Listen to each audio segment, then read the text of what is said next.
Live from the BiffNet Studios World Headquarters in Spring, Texas, it's Barry on Deck.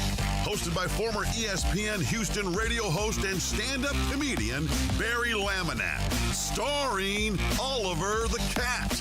Written by Barry Laminack. Produced by Barry Laminack. Directed by, you guessed it, Barry Laminack. Featuring sports, entertainment, special guests, film sessions, and some drinking. Okay, a lot of drinking.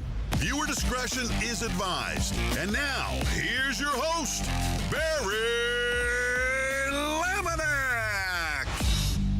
Oh, what's up, you damn dirty deckheads? Welcome to Barry on Deck. I am your host, Barry Laminack. Thank you guys for putting up with my shit this week. Today is Wednesday. Wednesday, March 19th, 2025. And this is episode number 918 of Barry on Deck. Welcome to the show. Welcome to the program. Hey, hello. Hi, how are you? I hope you're good. It's been a week. I get it. It's been a fucked up week, and I'm sorry.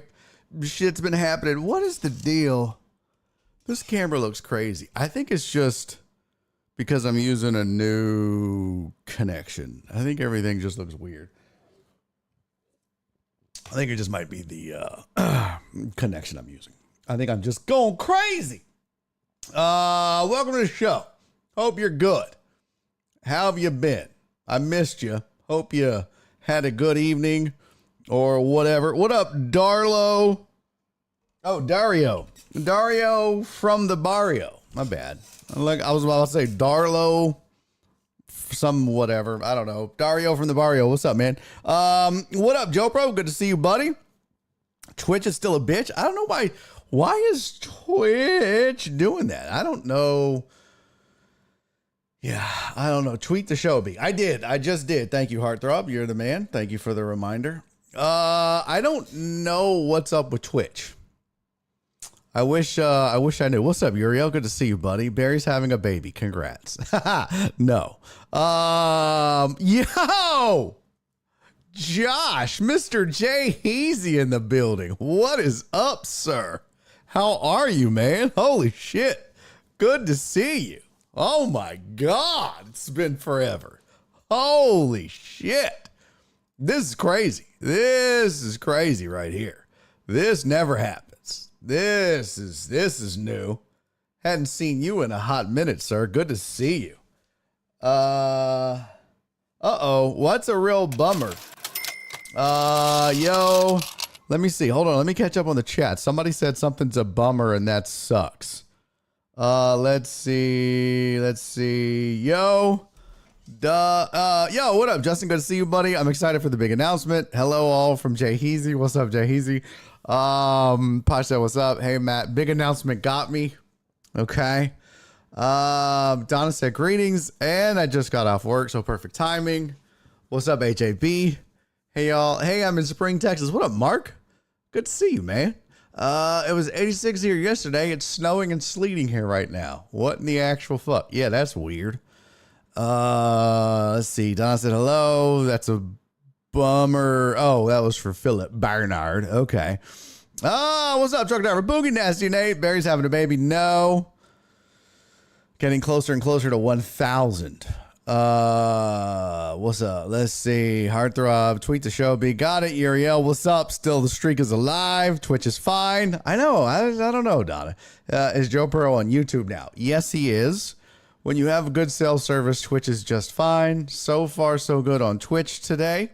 Good to know. No idea. Worked fine for Jim on Sports last night. Maybe some Prime sub fuckery? No. I don't know. Yo, Captain Pope's in the building. Also haven't seen you in a hot minute, good sir. How are you, buddy? Long time no talk, my friend. Captain Pope, thank you for the 500 bits, sir. Captain Pope said, yo, Barry, Thoughts on the new Stroh's unis? You going to Minute Maid tonight and midnight to snag one. Make midnight releases great again. Cheers. Thank you for the 500 bits. I'm assuming you're talking about the one that was leaked. The white one, right? The City Connect Astros ones, right? Astros City Connect. I assume that's the one you're talking about, right? Astros officially reveal the Nike City Connect. Yeah. And it's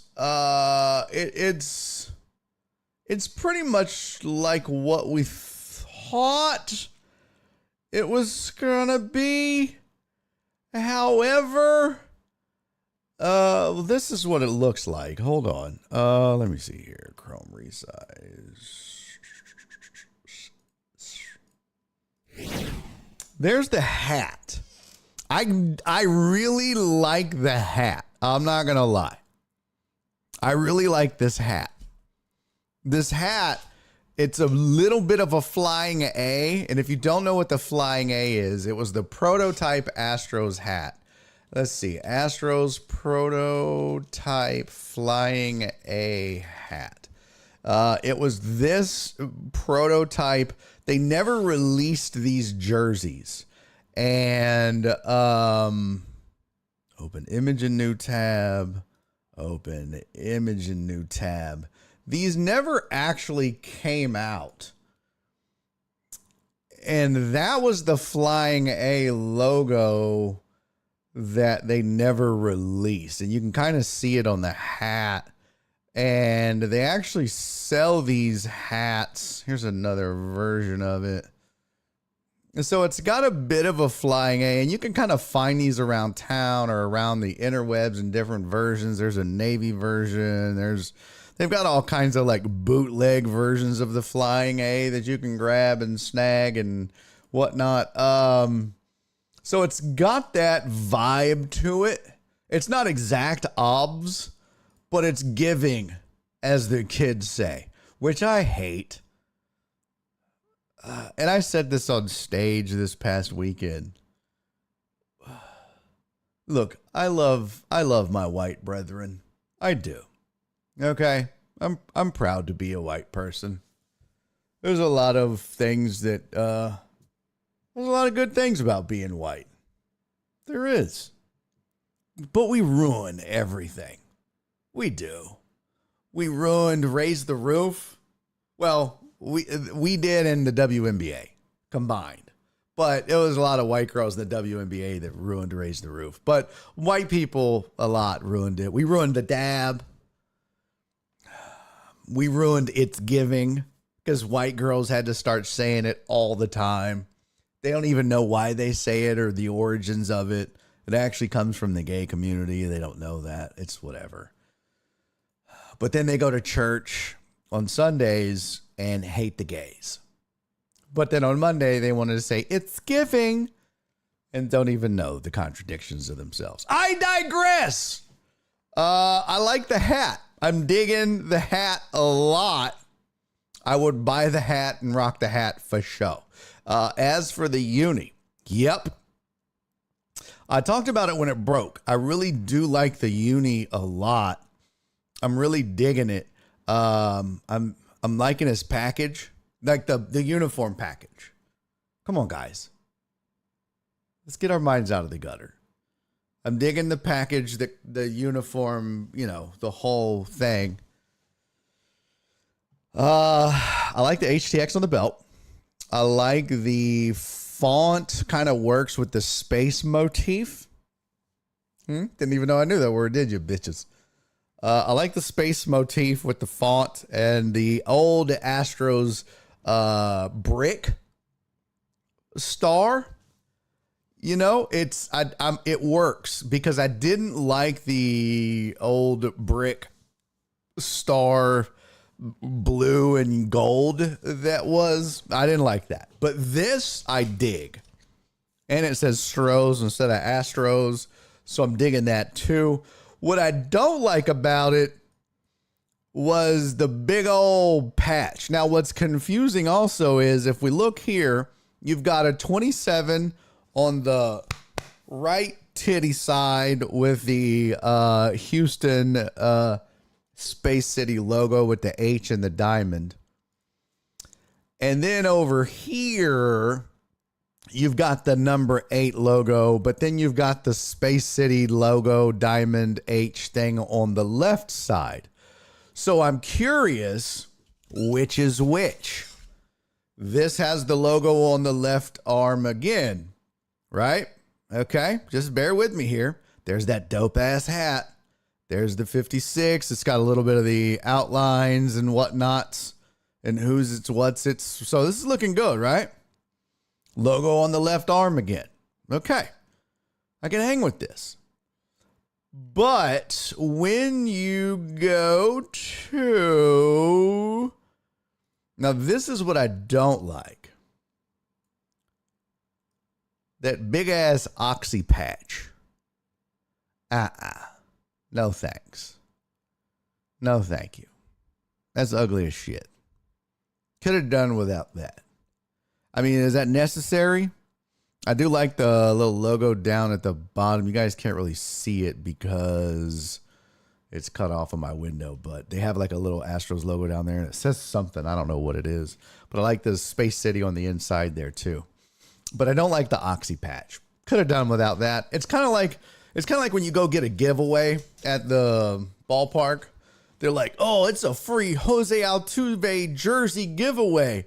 And then you get it and it says Altuve on the back, and it's got, but then like it's just got fucking Whataburger and Kroger logos all over it. It doesn't look anything like a jersey they would wear. You know what I mean? Or it might be like, "Oh, it's bat night." And then the bat is, it's not even made of wood. It's like particle board, and it's got, you know, Oxy stamps on it, and not even like the good Oxy, like Oxycontin. Okay, that's not appropriate. I don't condone the use of it unless it's prescribed by a doctor. But it's just, they always ruin it with marketing bullshit. Let's see. Yo, Dandy Dan! Holy shit! Opening the store for 24 hours starting at midnight. Oh, nice.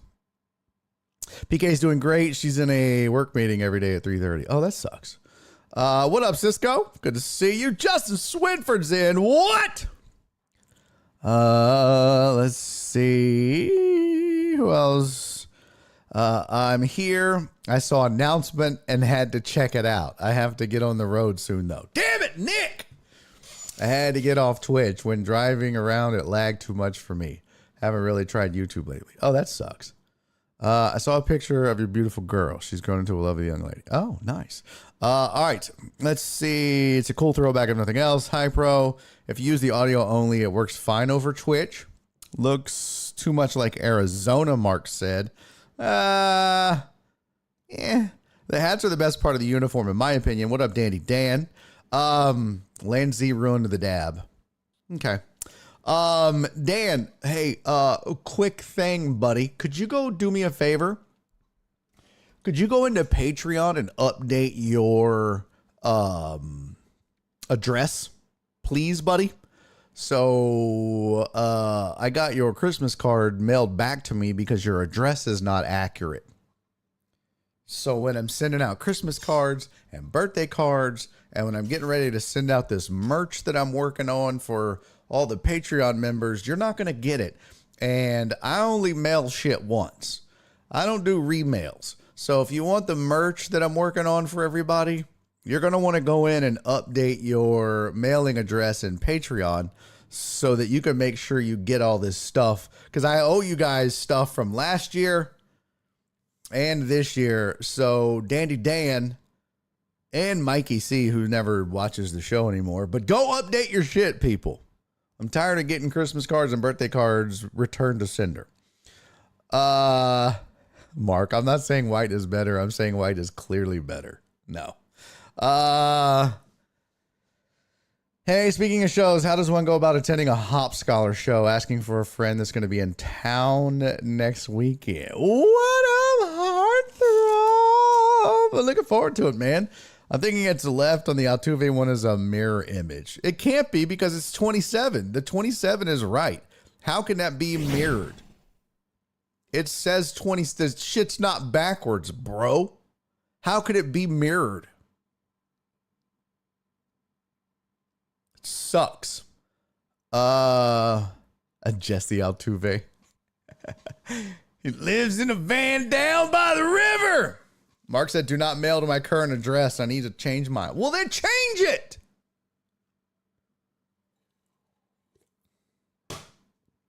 Someone buy it for me. No, I shan't. I shan't be doing it. Buy it for yourself.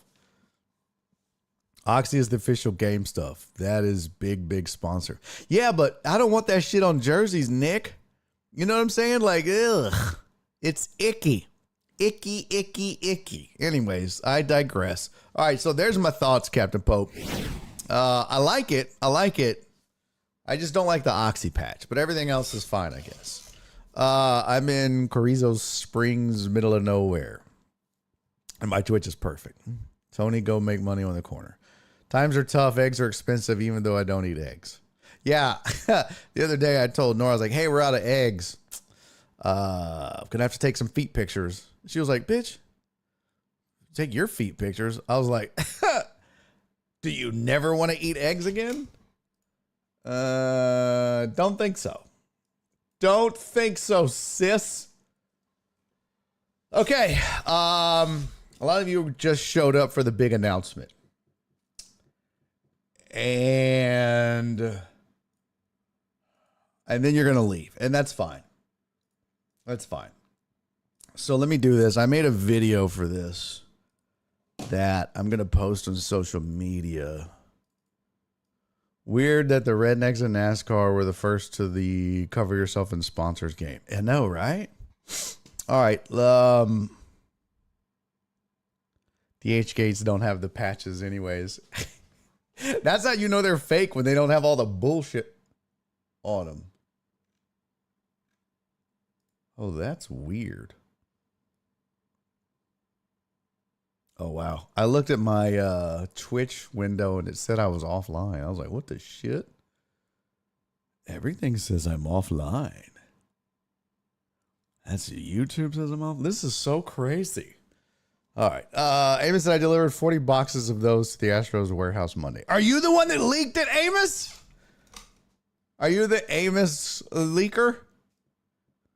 I was going to say Amos leakage, but it sounds like anal leakage.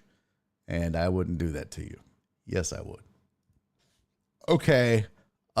Here. Where's my video that I made? By the way, this is why I was late. I spent a ton of time trying to finish up this goddamn video. Perfectionism is a motherfucker. And I must have spent way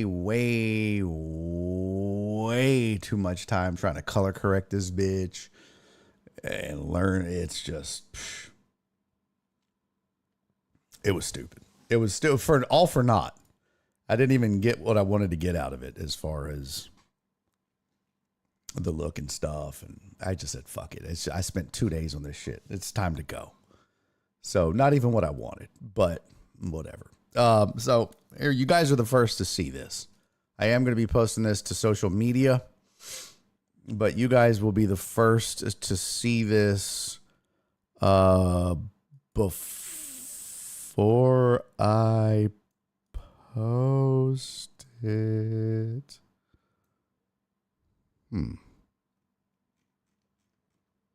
Yes, something is definitely squirrely with the look of my monitor. Oh, it's because I'm on the DV. What is it called? DVI or whatever? Uh-oh. Wait a second.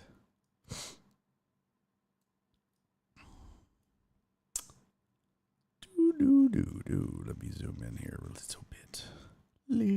Oh, bitch.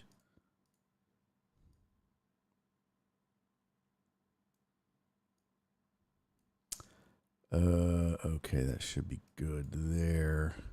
Don't break the stream. And now it's time for film sex. That ADHD working your ass, bro. I just want to be, because like I'm gonna start shooting more talking head videos on my back patio.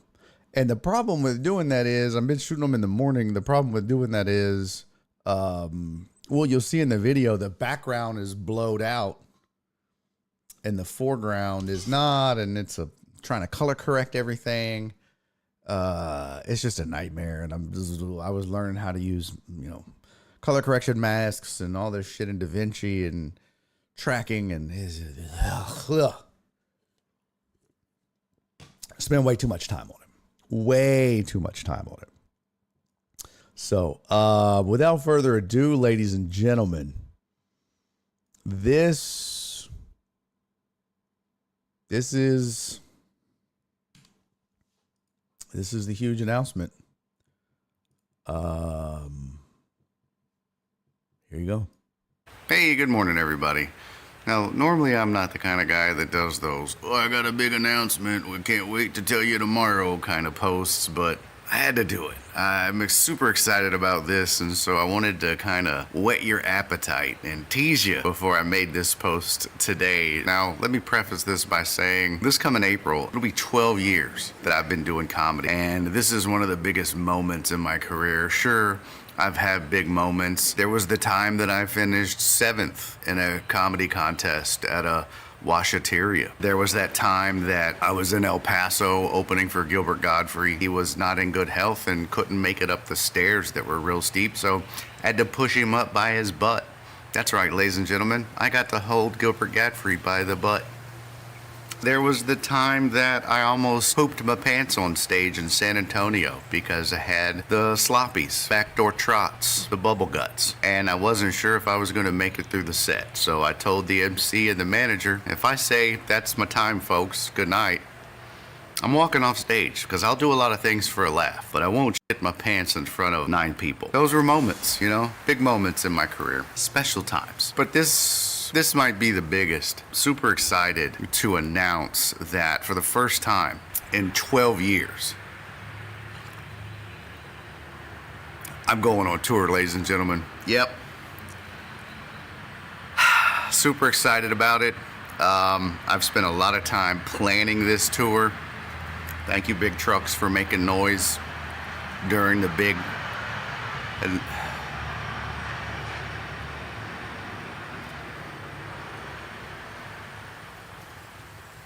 So a lot of time, a lot of effort, and a lot of planning went into this tour. It's just too many people to thank. I don't want to miss anybody, so I'm not even going to try to list any names. Thank you to all my fans and supporters and haters. Do I have haters? I don't think I have haters. I don't think people know who I am enough to have haters. So I'm excited this is going down, man. Get your tickets soon, and I'll see you on the road, everybody. Oh, I almost forgot. I'm gonna put a list of all of the stops on the tour. I'm gonna throw them up on the screen right now, and when you see your city, grab your tickets, and I'll see you on the road.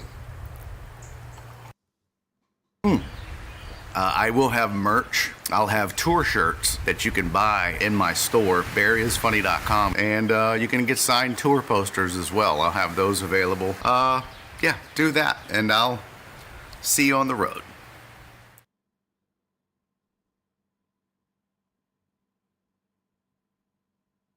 Gilbert Gottfried did have a supple butt, though. It fit like right in my hand. It was just like perfectly cupped. There you go. That's it. It's the big news. Yep. Going on tour. It's a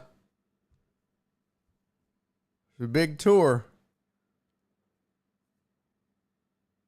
I don't know if you saw the dates.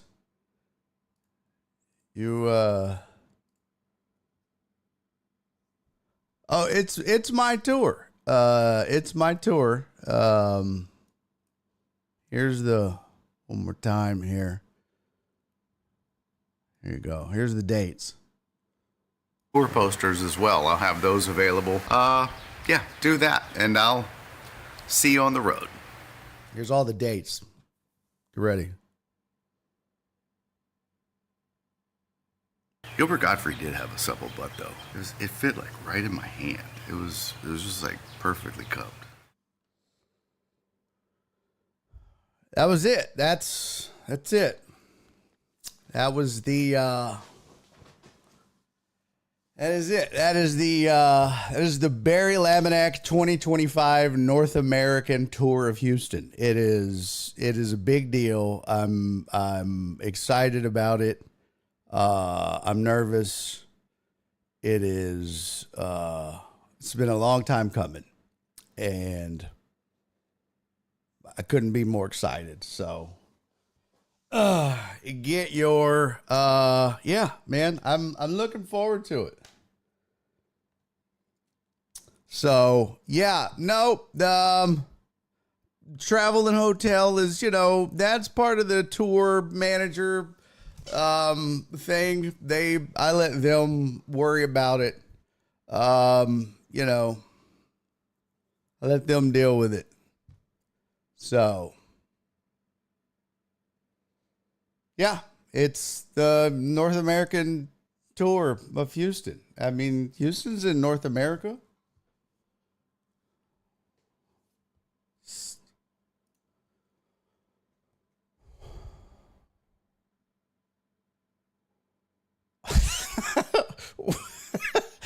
Walt said that's like the tour of Italy and Olive Garden.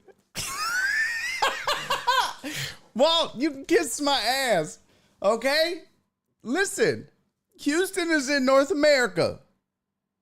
You can kiss my ass. Now, this was the names of the tour that I'm wrestling with. I need to name the tour. Everybody has a name for their tour.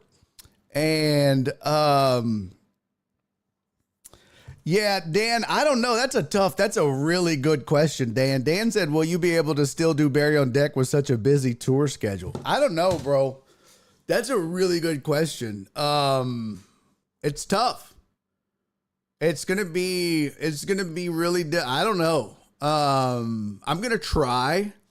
I'm really going to try, but this is why I have so many people working on this with me.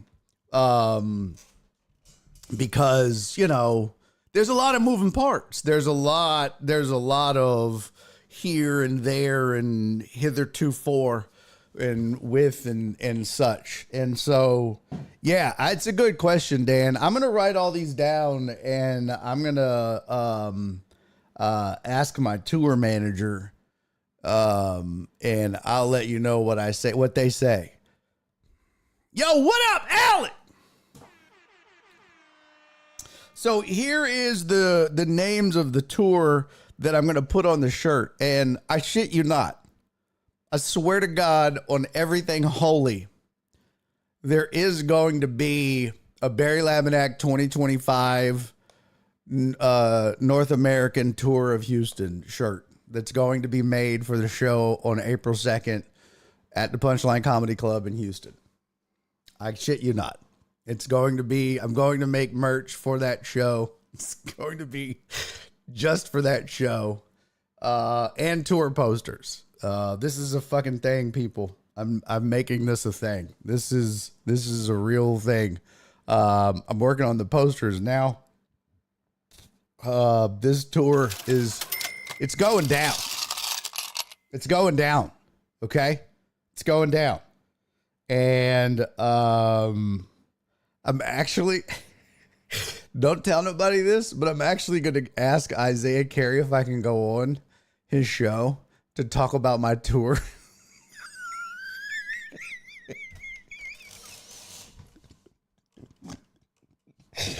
And I'm not going to tell him it's just one date until I get on there. I'm not going to tell him it's just one date. I'm going to wait until I'm on there, and I'll be like, oh yeah, no, it's the North American Tour of Houston, Isaiah. Here's the reason I'm doing this. Okay. This is the God's honest truth. All right. So I'm sorry. This just makes me laugh so much. Here's the reason I'm doing this. So somebody said in the chat, I thought you already tour. The Stuffy Lufkin tour? Shut up. Come see Barry Laminak's tour of downtown to find that one chick's car after she forgot where she parked. Pine said he's going to whoop your ass. Well, Titan Hugo said, I would like a tour shirt with all the locations on the back. So that's the plan, Titan Hugo. I shit you not. So on the front, I'm going to have like me with like a badass pose. Like Matt Rife had one where he had the microphone like this, you know what I mean? So I'm going to have like a pose of me on the front, like a rock concert shirt. And on the back, it's going to have like, it'll be like 2025 North American tour. And then it'll say like of Houston, right? Like this. And on the back of the shirt. And then it's just going to have like, let's see. It'll say like, how am I doing this? Let's see. So,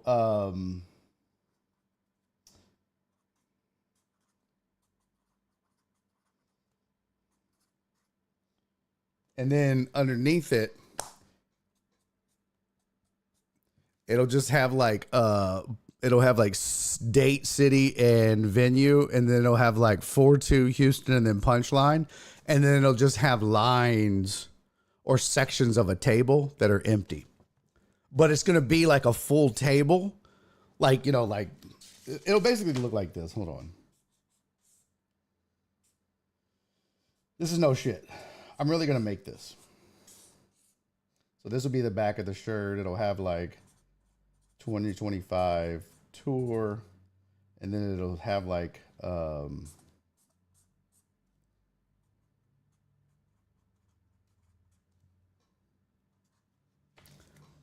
it'll just be like that. It'll just say 2025 tour, Houston. And then it'll just have an empty space on the rest of the table.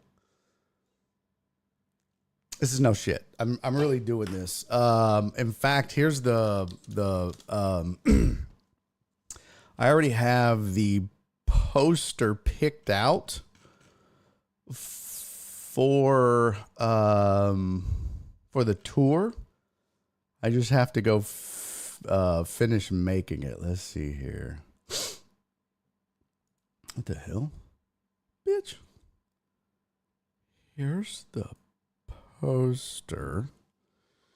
And this is what's going to be on the back of the shirt too. Let's see here.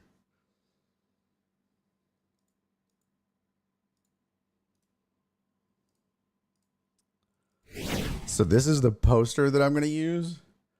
So like, yeah, so that'll be on the back. And, so you can see how that table is. So all of those won't be filled in, just the first one. And then the rest of them will be blank. But all of that will be on the back of the shirt. And it'll say 2025 North American Tour, Barry Laminack tour dates. And then it'll have that full table, but it'll just say 4-2 Houston Punchline Comedy Club on the shirt. And the shirts aren't going to be that expensive. I'm not going to charge like $35 for the shirt like that. It'll probably just be like a $20 shirt, like normal. Yeah. This is the, here's why I'm doing this. You should make it like an Astro schedule, but make all the dates but 4-2 say TBD. Well, no, because they're not. This is the whole tour. There's no more to be determined. This is the whole tour. It's one date. This is the 2025 Barry Laminack North American Tour. It's one fucking date. That's it. Ain't no TBDs up in this bitch. This is it. Here is the names of the tour that I've come up with thus far. So far it's the Leader in the Clubhouse You're going to cause Isaiah Care to start drinking. Get another DUI. Probably ain't going to invite you back to his show if you do that. Well, you know. Captain Pope, thank you for the 100 bits, man. He's a hilarious joke, Barry. Sports, though. You think Rodgers retires and waits for an injury now that the Vikings say they're out? No, I don't. I think if he wants to play, he'll find a team. If he wants to play. But I think that's up to him. I mean, if he does that, I don't think you wait for an injury if you want to play. I don't think you wait for an injury if you still have the desire to play. If you still want to play, you find a team and you play. So, Captain Bo said degrade himself and play for the Browns or the Giants. I mean, he degraded himself and played for the Jets. How bad you want to play, bro? He said not going to the Steelers, AFC North is brutal. I mean, if you'd go to the Browns, why wouldn't you go to the Steelers? The same division. And if you go to the Giants, that's brutal because Philly and Washington, that ain't a cakewalk. Look, man, it's the NFL. I don't give a shit where you go. Every division's going to have better teams than you because the team you're going to needs a quarterback. Doesn't matter. No matter where you go, the team you're going to, there's a reason they need you. There's a hole to fill. They suck. So, all right, here we go. Tour names. Nate said, shut your mouth, Barry. He's not going to the Steelers. He might. Here we go. Tour names. I like, so far, leader in the clubhouse is the North American Tour of Houston. I have the Limited Engagement Tour. Because, you know, like Matt Rife has the Stay Golden Tour. What's her name? Taylor Swift had the Eras Tour. I was going to call it the Errors Tour. Or the Error Tour. But so the Limited Engagement Tour, Once Is Enough. The Once Is Enough Tour. The One and Only Tour. One for the History Books Tour. Or One for the History Books Literally Tour. Minimal Effort, Maximum Hype Tour. The Too Small to Fail Tour. Size Doesn't Matter Tour. The One and Fun Tour. Or the First, Last, and Only Tour. So those are the names that I came up with. So the North American Tour of Houston. Mark likes that. North American Tour of Houston is amazing, he said. The Limited Engagement Tour, Once Is Enough. The One and Only Tour, and then and only is in parentheses. One for the History Books, Minimal Effort, Maximum Hype Tour, Too Small to Fail. Potch like that one. Size Doesn't Matter Tour. One and Fun Tour, and the First, Last, and Only Tour. All right, so instead of Eddie Murphy or Raw, it could be Barry Laminack Null. That would be a good special name. One Is All You Need Tour. Nice. Too small. Too Small to Fail. Donna liked Too Small to Fail. Okay. All right, we got 2 votes for Too Small to Fail Tour. Okay. So that's 2 tallies.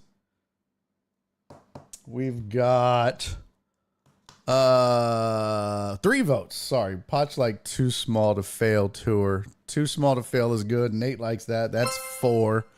For these names. One and Done. Nate liked One and Done. I said One and Fun though. Mark likes the North American Tour of Houston. Who'd you time out? Who are you timing out, Mark? Oh, so just a poll for these names. Oh, gotcha. I was like, shit. Too small to fail. Okay. So that's another vote for too small to fail. All right, let's do a poll. The twos make it seem like there are two stops. Oh yeah. See, that's why I didn't do it that way. Let's see.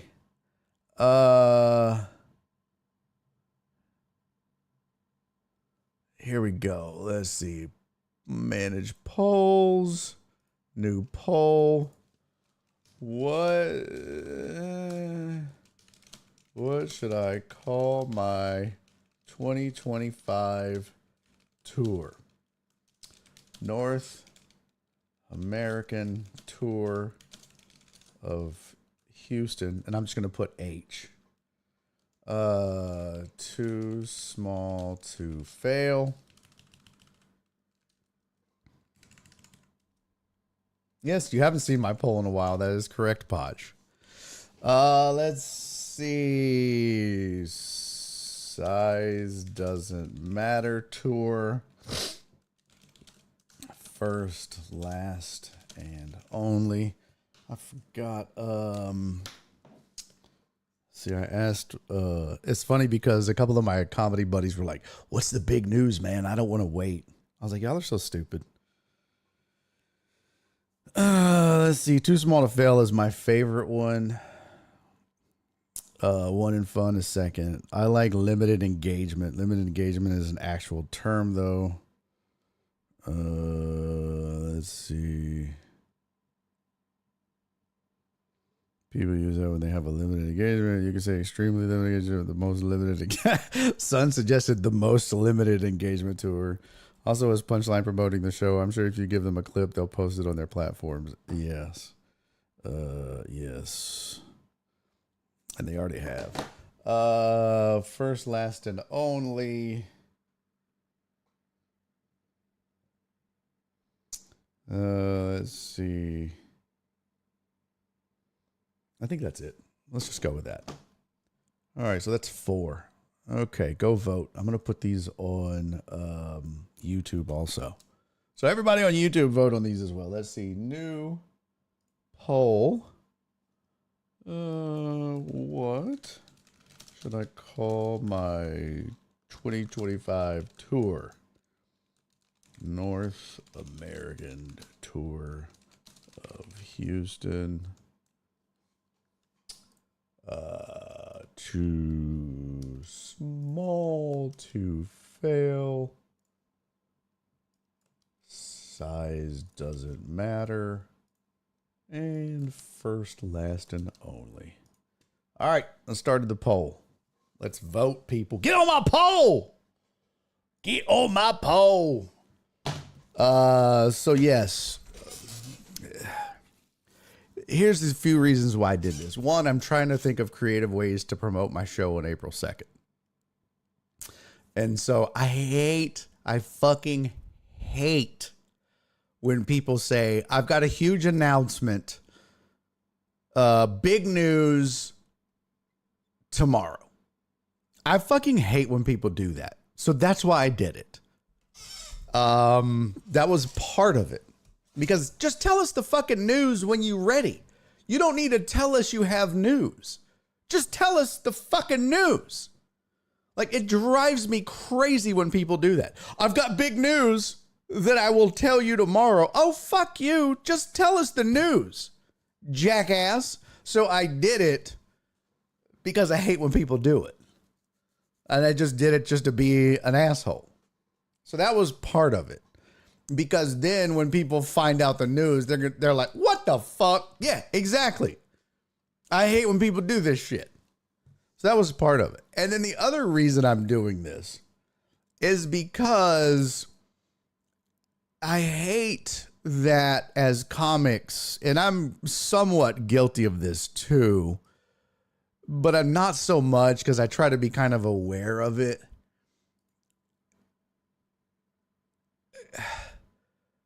We call what we do a tour. Just because you have you've booked some dates. That's not a tour. Okay. Taylor Swift is on tour. Matt Rife is on tour. You know, you booked a weekend here and a weekend there and a night here and a night there. That's not a tour. You know, 2 weeks in a row, skipping 4 weeks and another night, skipping 3 weeks and a night just because you got a month of random shit. That's not a tour. Like a tour has a theme and a route and routing and all of these things. Like and comics are the absolute fucking worst about this. They're like, I'm going on tour. No, bitch, you're not. You work the same clubs every year. You just work clubs. You don't tour. A tour is when you set out and you work theaters and you do these things and you have a theme and you do like, it's a whole thing. And I got to be honest, and I'm trying to be as vague as possible because I don't want to throw anyone locally under the bus that I know because I'm friends with them. But there are some comics locally that talk about their tour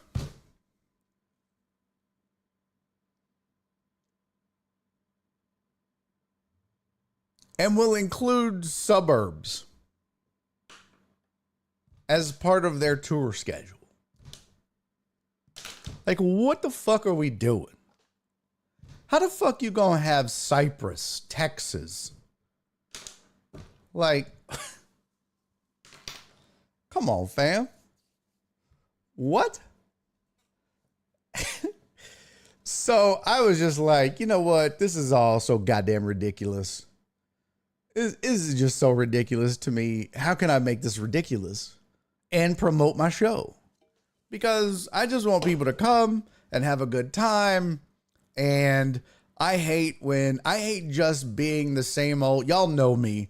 I hate doing the same old boring shit the same old way. I always have. I've always hated conforming and doing the same shit that everybody else does and doing it the same way that they do it. I don't want to do it. I mean, sometimes I have to, but if I could do shit differently, I want to do shit differently. If I can come up with a different way to promote, I want to come up with a different way to promote. I'm not always creative, but this was something I came up with. So this is the 2025 Barry Laminack North American Tour of Houston. And it kicks off April 2nd in Houston, Texas at the Punchline Comedy Club. And it ends April 2nd, 2025, Houston, Texas at the Punchline Comedy Club. Can't wait. I can't wait. It's going to be fun. Man, overwhelmingly Too Small to Fail is winning. 80% on YouTube and 89% on Twitch. But only 8 of you, it looks like, have voted so far. Or no, 8 of you voted for that. There's 5 votes on YouTube. 11 of you are watching. What the fuck are you doing? YouTubers? Vote, you dirty bitches. Rudy Rod said hit up and quit it tour. Or hit it and quit it tour. That's funny. The hit it and quit it tour. That's pretty good. Flip said I refuse to vote. Why? Why do you refuse to vote, Flip? Hardtop says the American Idol tease will announce the winner right after this. Yeah, it's so stupid. A tour gets you outside of your local area and comfort zone. You don't get better staying in your backyard.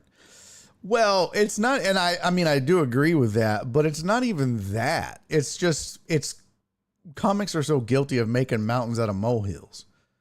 You know what I mean? Like, look, if you go to my website, if you go to barryisfunny.com, Nick said I voted and I'm driving. I was stopped though, I promised. Okay, yeah, be safe. Like if you go to barryisfunny.com, you go to my menu, it doesn't say tour. It doesn't say tour. It says shows.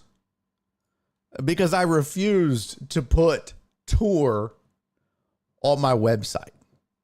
It either says shows, and in the past it said schedule. But some comics, if you go to their website, it says tour. And it's like, you ain't on tour, bro. You're not on a perpetual tour.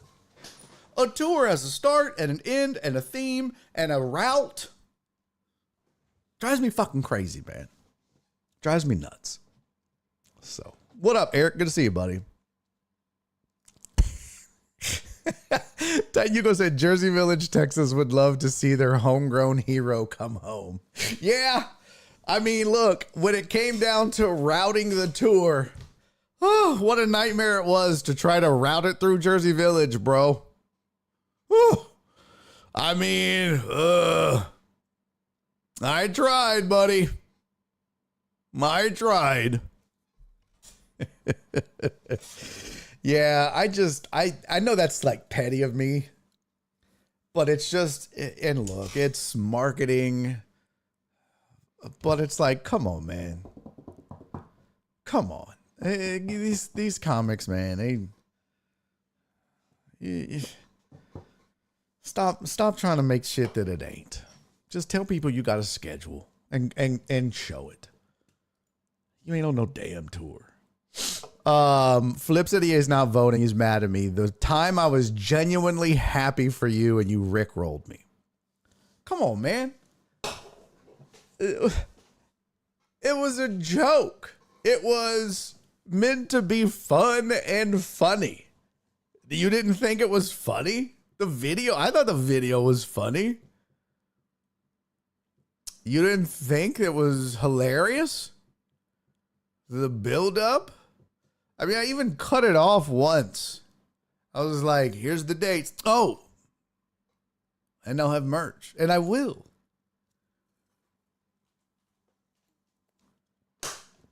Lighten up, Flip. Lighten up. I'm a goddamn comedian. Sorry the comedian made a joke. Holy shit. Sorry the comedian made a joke. Jesus.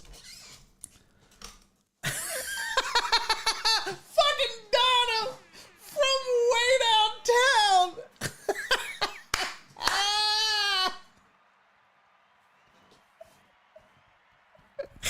Fucking Donna. Oh my God. Somebody print that out and frame it. Oh, that's so funny.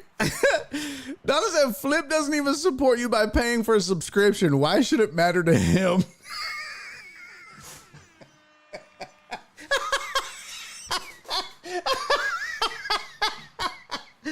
Damn.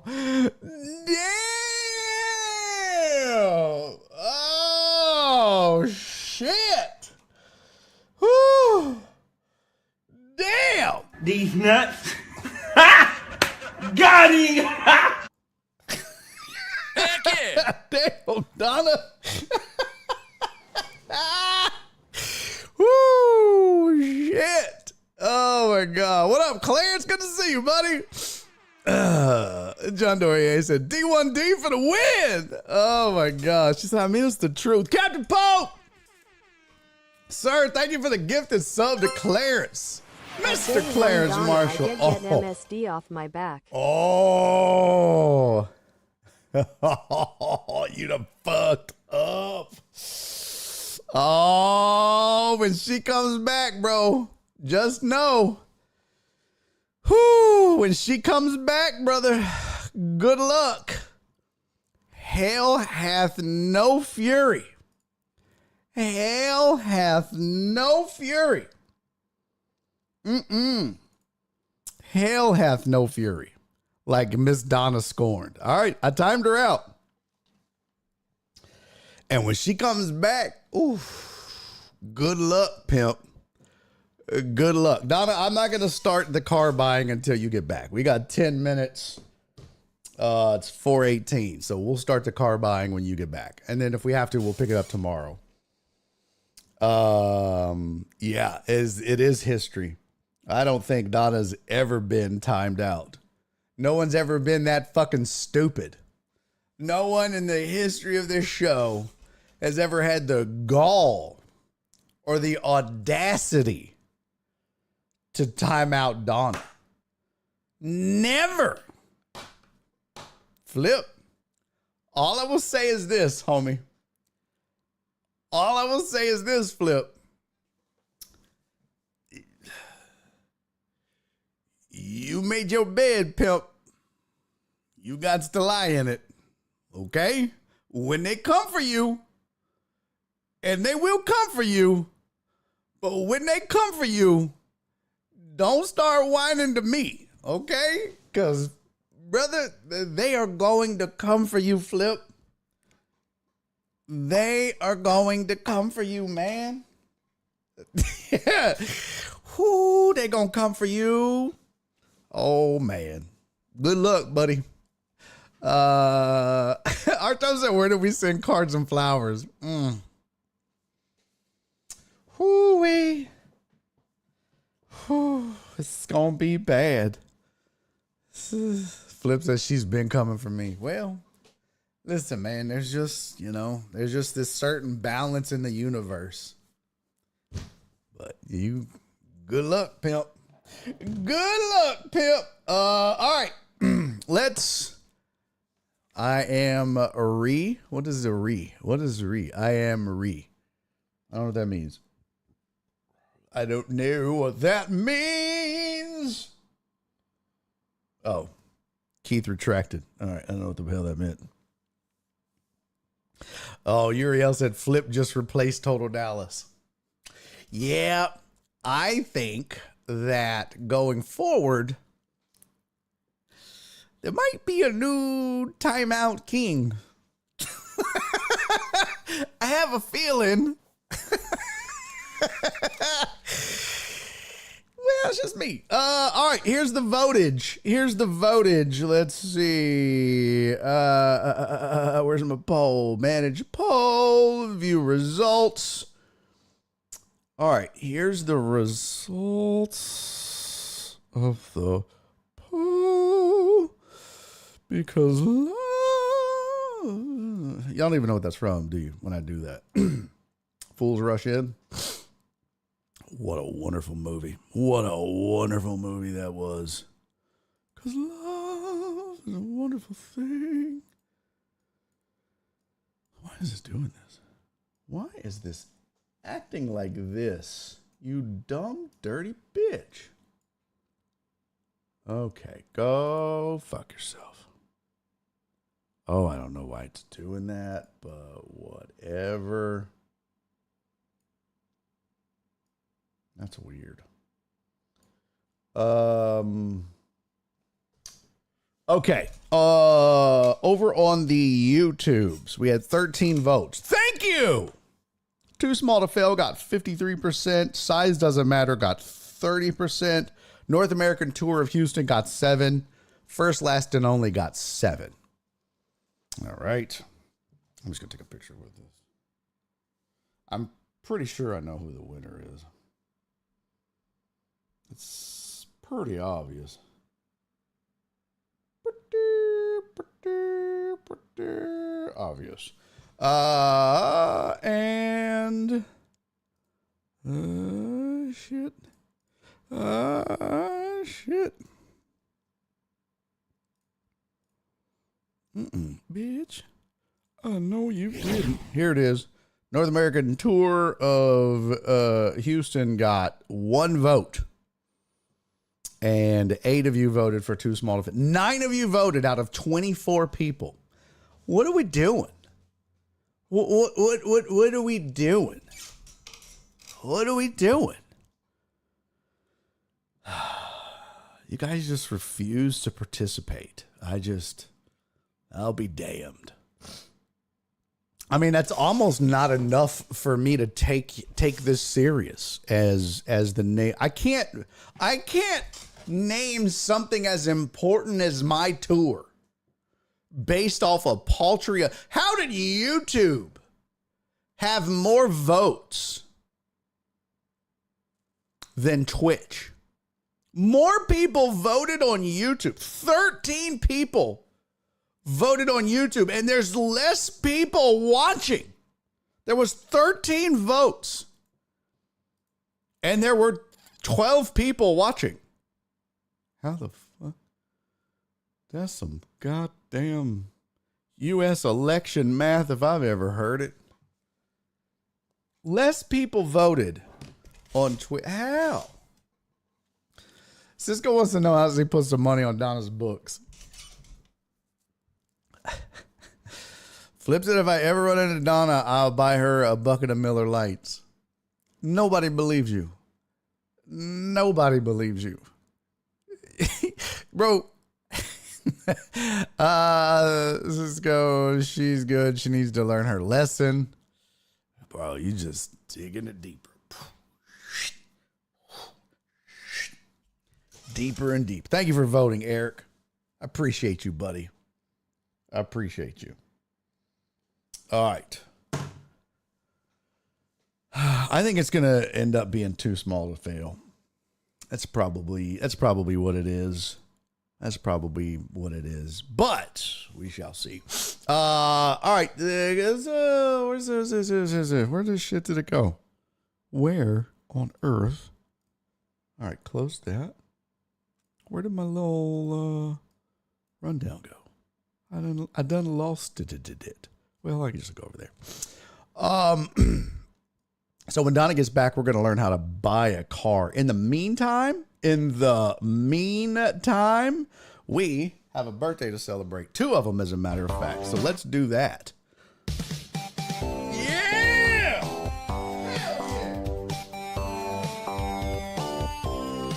Got birthdays, bitches. 2 birthdays. What? G-Man don't come around much, but that's okay, George. I still love you, buddy. You don't see G-Man much. It don't matter. It don't matter if you're here. We still celebrate your birthday, brother. There's 2 birthdays today that we're celebrating that we don't see them often, but it don't matter. Cisco said too small to feel. That's something else. That's the name of my strip club tour. Okay. Hey, G-Man, brother. I don't know if you still watch much, if at all. The numbers say otherwise. But, homie, if you do, I hope you're doing well. Hope you're having a great birthday. I hope tonight the old lady makes you some, delicious hamburger helper, or I don't know, what do adults eat on their birthday? Fish sticks and mac and cheese? We're on a budget, okay? Listen, I don't judge. But no, for real, G-Man, I hope you have a great birthday, man. I hope you get some roadhead or hand job or I don't know, little butt tickle, something, little prostate massage in there. Something that you like. You know what I'm saying? The gift that keeps on giving, Clark. Little Jelly of the Month Club. I hope it's a good one, G-Man. Thank you for the support, brother. Means the world to me, and I hope you have a fantastic day. I really do. I hope it's the best. Happy birthday to you, G-Man. Hope it's a good one, buddy. Also, we've got another birthday in the house. Not to be outdone. Not to be outdone at all. P. Randizzle. Patrick Randall does pop in on occasion. Not often. He's a busy man. He's a business owner. He's an entrepreneur. He's out there making the world a better place, one plant and flower at a time.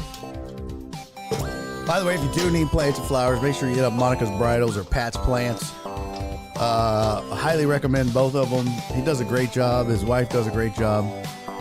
They have helped us as deckheads and community with many different events. Yes, events. And every time they have helped us with something, it's been amazing. So use them because they're good, but also because they're deckheads. And because it's his birthday, P. Randizzle, love you, buddy. Hope you have a great birthday, my friend. Hope it's the best. Also, nobody knows this, but Patrick Randall is 74 years old. You wouldn't know it by looking at him, but it's true. One time he stepped on his balls. It was pretty gross. We were at Kobo's. He stepped on them. He screamed. It was his whole thing. It was gross. Ugh. Also, never eat the stuffed crab balls at Kobo's. One of them could be P. Randizzle's. Other than that, love you, buddy. Happy birthday to you, P. Randizzle. Much love, pimp.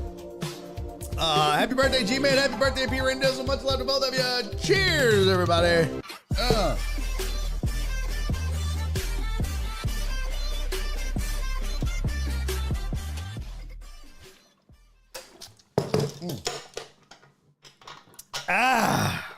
So good. Drink, drunk. So good. Yeah. Okay. All right, Donna's back. Let's buy a car, shall we? Let's buy a goddamn car. So, Donna has to buy a car. Bless her heart. She had an issue, and because of said issue, because of this, she now finds herself needing to buy a car. And I told her that I would go over something that I've gone over before, but not necessarily in a ton of detail. Oh no. Am I going to have to reboot if I want to enable the Telestrator? This software that I use has a Telestrator. It's pretty dope. Oh, excuse me. Oh, web controller. Ooh, fancy. Bitch, don't make me reboot. Oh, neat. Neato mosquito.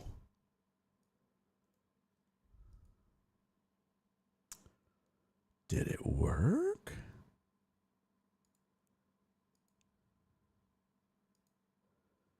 How does this work? I've never used this. All right, so I told her that I would go over how to buy a car. And it's not necessarily rocket surgery. It is, however, important that you know some basic things. And that you know what you're doing. Because, look, the game is rigged.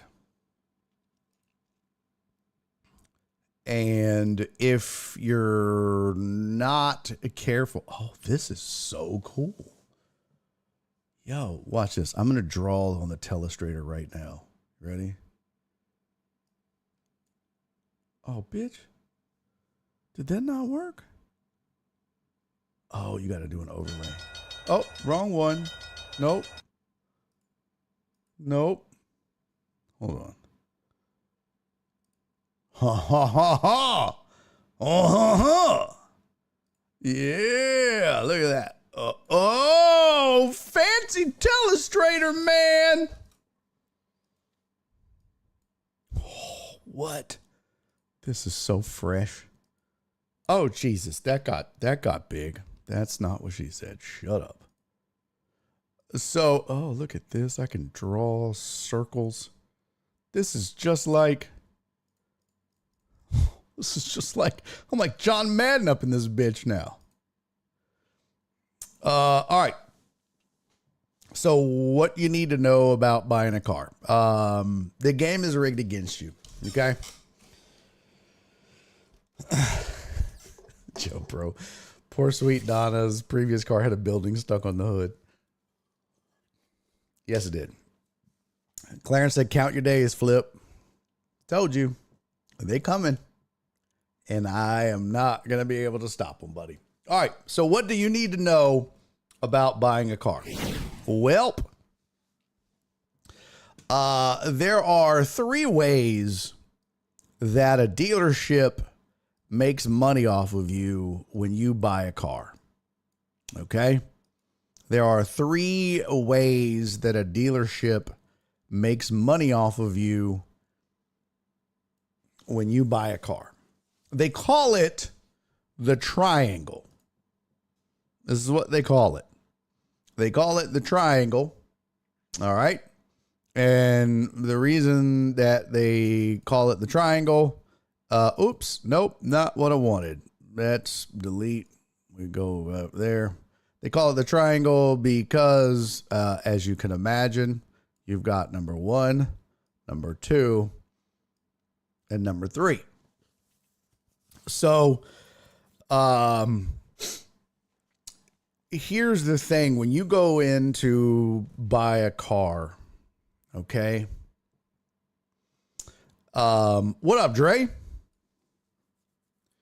When you go to buy a car, the dealership always has the advantage. It's kind of like gambling, right? Like the house always wins. So your job is to make sure the house doesn't win. So how can you do that?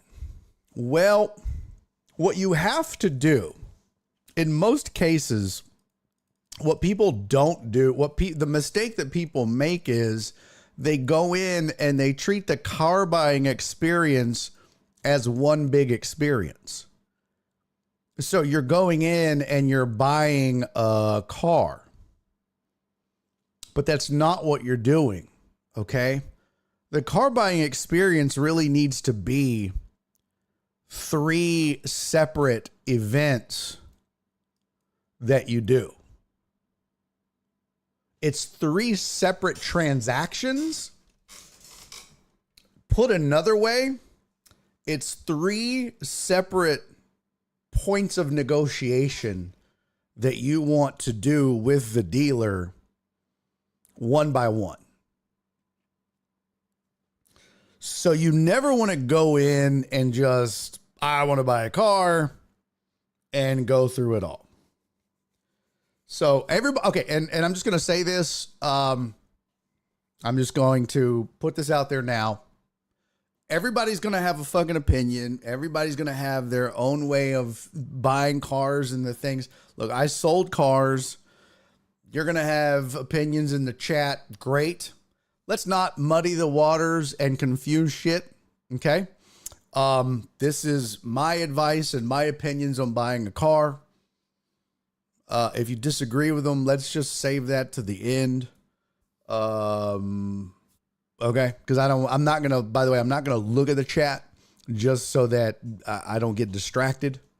I will answer questions at the end, but I'm going to get through this for Donna so that we cover this because I promised her we would. But what I don't want to do is end up just throwing out a bunch of random shit and confusing the matter. What I will also tell you is I know for a fact that this works. I sold cars at Conroe Mazda for years.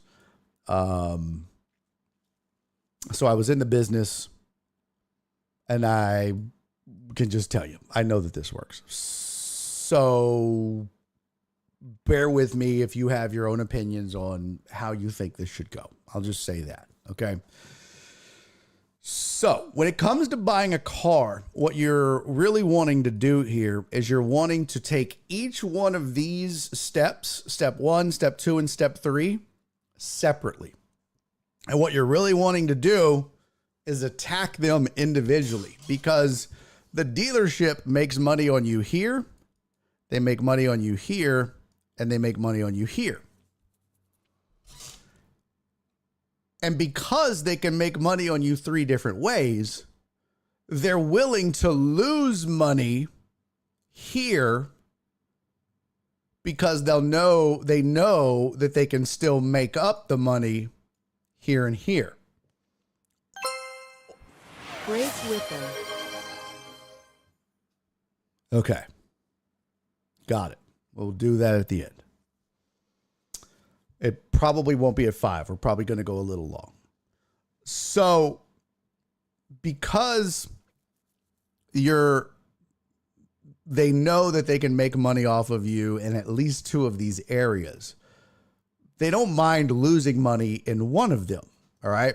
So, in other words, it doesn't always have to be that they're going to lose money on their car, for example. Let's say that they don't make money on your car. They still want to make money on their car and in finance. Let's say that they don't make money on their car. They're still going to make money on your car and in finance, and vice versa. Let's say they don't make money in finance. They're still going to make money on your car and their car. That's the dealer's goal.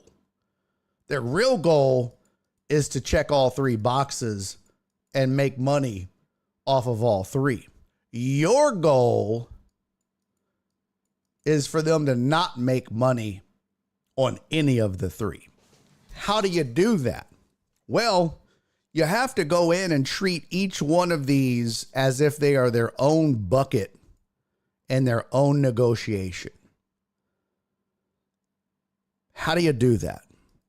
And the reason this is important, I'll explain in a minute, and you'll kind of see it as it unfolds. So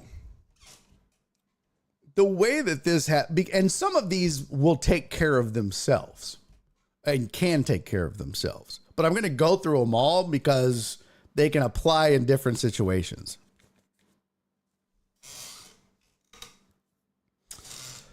So the first one that you usually start with is their car.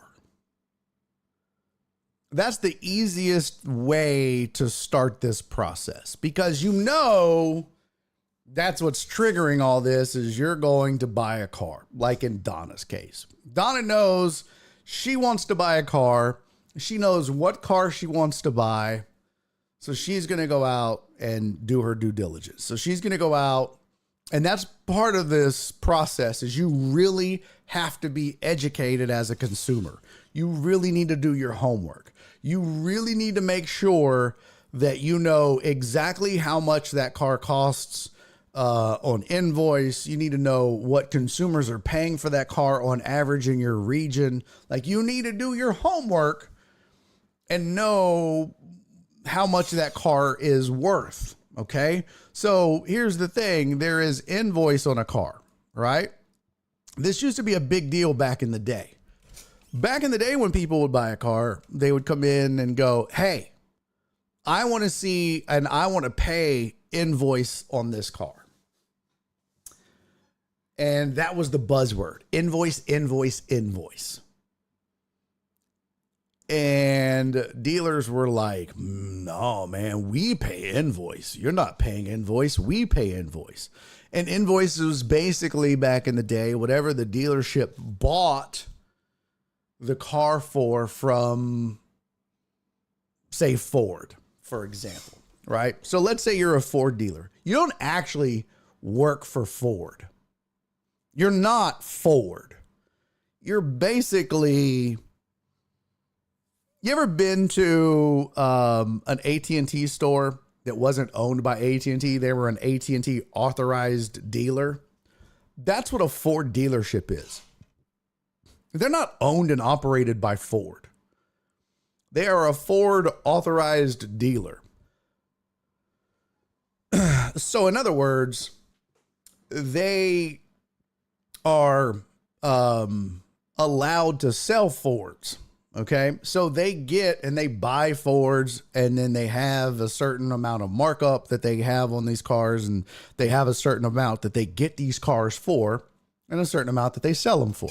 So they have an invoice that they pay, or they have a base amount that they pay for the car, and then they turn around and they have an amount that they sell the car for. Now, back in the day, invoice was a negotiating tool. Today, a lot of people will not negotiate on new cars, period.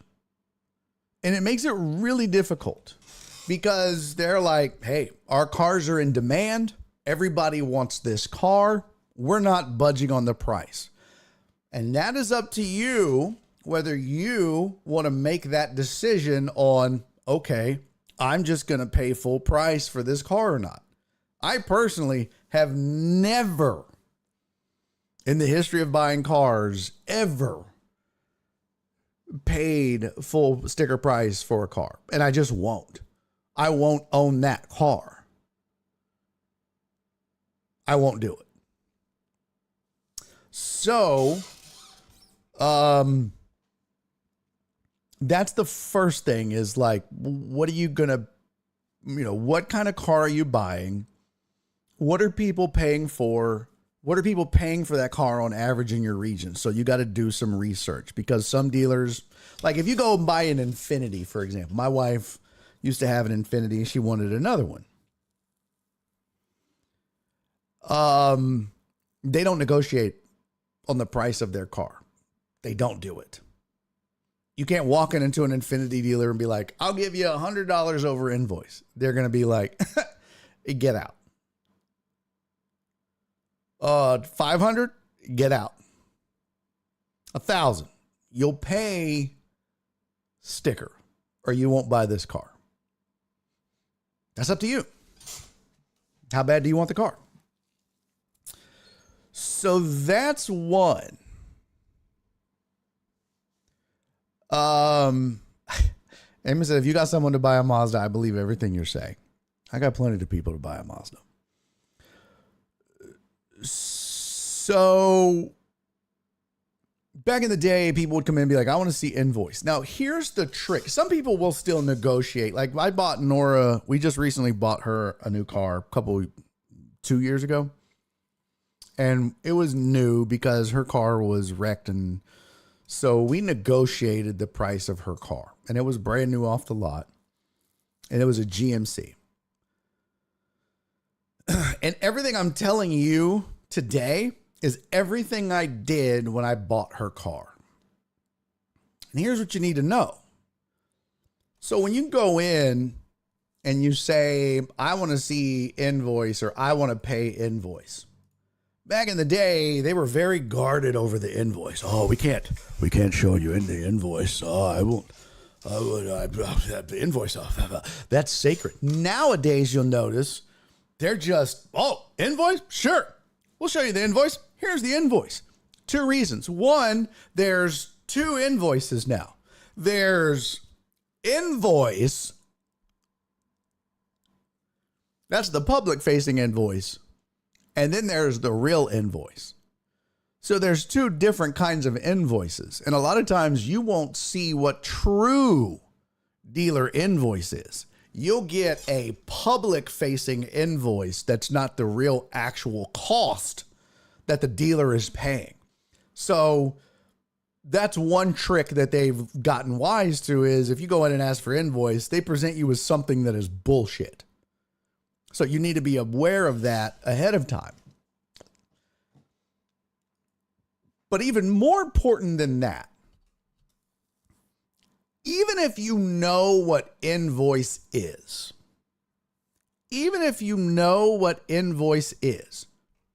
doesn't matter. Because there is something in a negotiating tool that comes into play when you're buying their car. All right, let's run through an example here. Okay. Let's say that you're going to go buy a Ford and you're like, we're going to use round numbers here. So you're going to go in and you're saying, I know that they're paying $10,000. That's invoice on this car. Now remember, we are only going in to negotiate on this car. And let me just stop, and this is how this scenario goes. All right, this is important. This is how this is going to play out. This is exactly how this is going to play out. When you walk on the lot, let's start there, and then we'll get into how you negotiate. This is how it's going to go down. All right, you're going to pull up on the lot.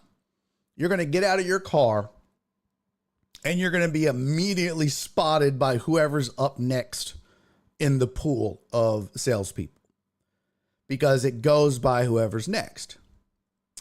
So whoever's next on the lot is going to see you, and they're going to beeline for you. And they're going to walk up and go, "Hey, how's it going, folks? What brings you in today? Just looking for a new car." Now, what I do is I usually go, "Oh, I'm just grocery shopping." I immediately go on attack. I let them know right away, don't fuck with me. I don't go, I'm not jovial. I'm not nice. I'm a dick. Like that. I'm the biggest asshole you have ever met in your entire life. As soon as I step on that lot. I mean, I am the most combative motherfucker you've ever met. From the time I'm on that lot until the time I leave. And Nora knows it. And she knows that as soon as I'm on, Donna, you've got to do it. Now, you don't have to be quite as big of a dick as I am, but you've just got to go in. And if you're not going to be a dick, I'll give you the alternative, okay? So I usually go in and, "Hey, what brings you in today?" "Oh, we're grocery shopping." "Oh, okay. You folks looking for a car?" Well, I mean, that'd be why we would come to a car dealership, right? And now they're kind of like, "Oh, fuck. This guy's a dick." Yeah. Well, any particular car you're looking for? Nope. Just want to be left alone and walk the lot. I'll come get you if I need you. Okay. So here's the thing. When you learn sales is about control. I was taught how to sell several times in my life. I was taught how to sell timeshares. I was taught how to sell cars. I'm not good at sales, but I learned how to sell. So I know all the mechanisms. I just don't like it. Sales is about control. So whoever takes the control is in control. So you have to take control. A lot of people get really passive because they hate the process. And so they either are, they're non-confrontational and they don't want to, I hate this so much. Or they just don't know any better. But what you have to do is you have to be assertive, and you have to be firm, and you have to not give a fuck when you walk on that lot. And yeah, you've got to be borderline an asshole. I'm sorry. And a lot of people tell you, no, you don't. Yes, you fucking do. I'm sorry. Well, but they're people. No, they're not. You can't look at it like that. Because they don't look at you as like a person. I promise. So if you're not going to be confrontational like I do, Donna, here's what you do. All right? You pull up. You get out of the car. They walk over to you. "Hey, how's it going, ma'am? It's good to see you. What's your name?" "Donna." "Hi, Donna. Thanks for coming in today. What are you here for? A car?" "Oh, okay. Did you have one in mind?" "Not yet." "Oh, well, is there anything I can show you?" "Nope." "Oh, well, so what you're trying to do is not give him any information. Donna, the key while you're standing on the concrete in your first meeting is if you can keep your answers to one word, you're winning. You don't have to be a dick. One word. One word. Because even though he's asking the questions and you're not being a dick, you're controlling the conversation by answering with one word. Hey, what brings you in today? Nothing. Oh, you just showing up on the lot? Yeah. Oh, well, okay. I mean, you guys are obviously here for a car? Sure. Is there any particular car you're looking for? No. Well, can I show you around? No. Now what the fuck do they do? Oh, well. Well, my name's Barry. If you guys need anything, just let me know. Okay. One word. One word. And you can say one word without being a dick. You can say one word without being a dick. You can just one word without being an asshole. You can. Just yes, no, okay, But the whole point is you're not giving them any information. You're just not doing it. Okay? So that's the first thing. You're going to go find your car, and then you're going, because you already know what you want. You already know what you want. You already know what you're looking for. Walt, this is hilarious. Walt said, if a dealership allows you to negotiate, you're 100% getting screwed and they're laughing at you because you think you're winning. Well, Walt, I'd invite you to stick around. Maybe when I'm done, you'll think otherwise. So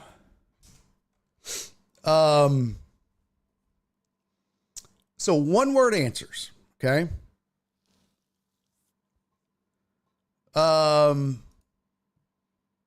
So you already know what you want, right? One word answers. You're not giving any information. Well, if you'd like to see a car, let me know. Okay. Whatever. So now you know. Yeah. And PB Dub says same tactics for new and used. Absolutely. The negotiation is going to be a little bit different for used cars, Dubs. And we'll talk about that. But for new cars, because the problem with negotiating used cars, Dubs, is you don't know what they paid for it. And that's where you can really get screwed. One, you have no idea the history of the car. You have no idea what the car's been through, even with a Carfax report. You have no idea how much they have in the car. So they may have paid $1 for that car, and they're charged, and they have it listed for $30K. You know what I mean? That's the problem. The margins on a dealership's lot, the margins are in used. That's where they're always making the most money, is on the used car lot. Always. I mean, at least it was when I sold. When I sold cars, used cars always made more money than new cars. Always. Until it got to finance. And then in finance, new cars made more. But used cars made more on the sale. Because you never knew how much was in it. Because we were ripping people's heads off in step number 2. And we'll get to that. Because of the triangle. This is where they were making that money. So we'll get to that. All right. But so you're on the lot. No, thank you. I'm good. You walk around. You find the car. You're going to have to drive it. You probably do want to drive it just to make sure you like it. You drive the car. And now you say, all right, I like the car. They're going to want to go with you. They're going to be told they have to go with you. I don't want you to go. Well, ma'am, I've got to go with you. Do you? Yes, ma'am. I'd prefer you didn't. Well, I have to. Okay. But I see, and here's the thing. Every single step, I'm fighting. even the smallest thing like the test drive, I'm arguing. I really am. So, Donna, you may not want to do that, but I do. So when it comes time to the test drive, there's a reason for everything at a car dealership. They're not just shooting from the hip. Think of it like a casino. When you go to a casino, every single thing that is in the casino is there for a fucking reason. To get you to spend money, to get you to gamble. The reason there's no clocks, the carpet, the way it looks, the pattern, the color, the this, that, and the other. Every single detail has been thought of and put in place for one reason and one reason only, to keep you gambling. Every single maneuver, question, and thing that is done at a car dealership is done for one reason and one reason only. To get you to buy their car and pay the most amount of money for it. Period. End of story. No questions asked.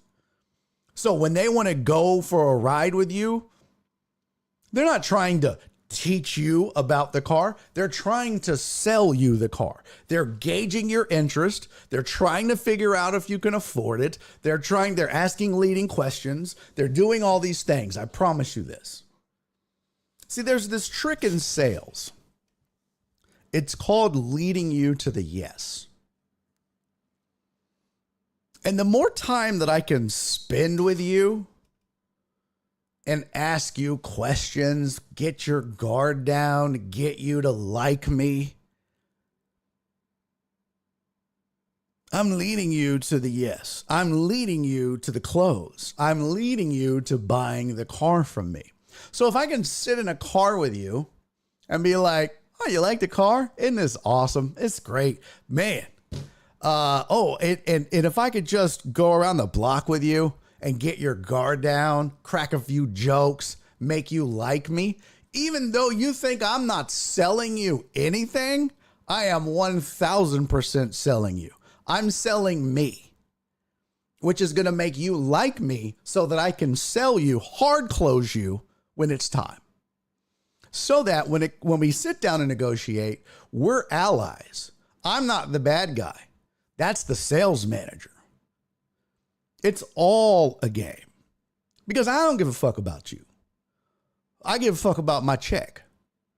But I'm going to make you like me so that you would want to buy the car from me. We're going to be allies in this negotiation. Hey, anybody ever heard this at the car dealers? Hey, man, I'm on your side. Trust me. I want to sell you this car. They are just being,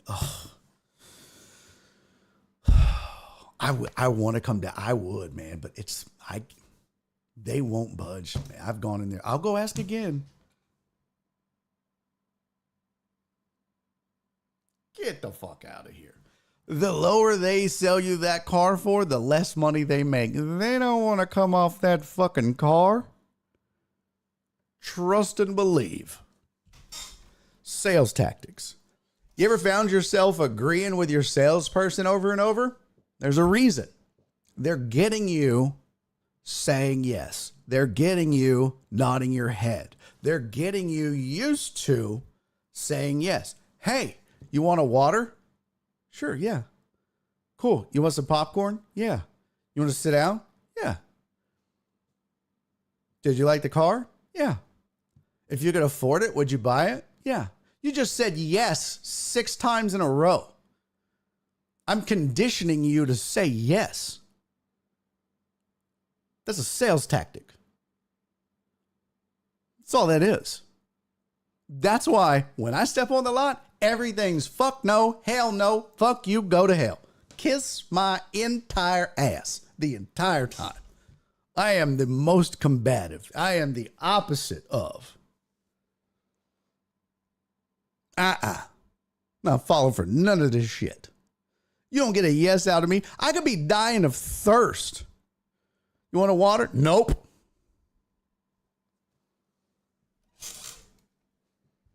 Nope. You want some popcorn? My stomach's growling. I'm good. No thanks. Nope. No, thank you. It is, you are being conditioned to say yes. So you have to be aware of that. Okay? You have to be aware of that. Walter, the fact that the advice to a consumer is to make sure a business doesn't make money is hilarious. No, Walt, that's not true. Because at the end of the day, this dealership is still going to make money.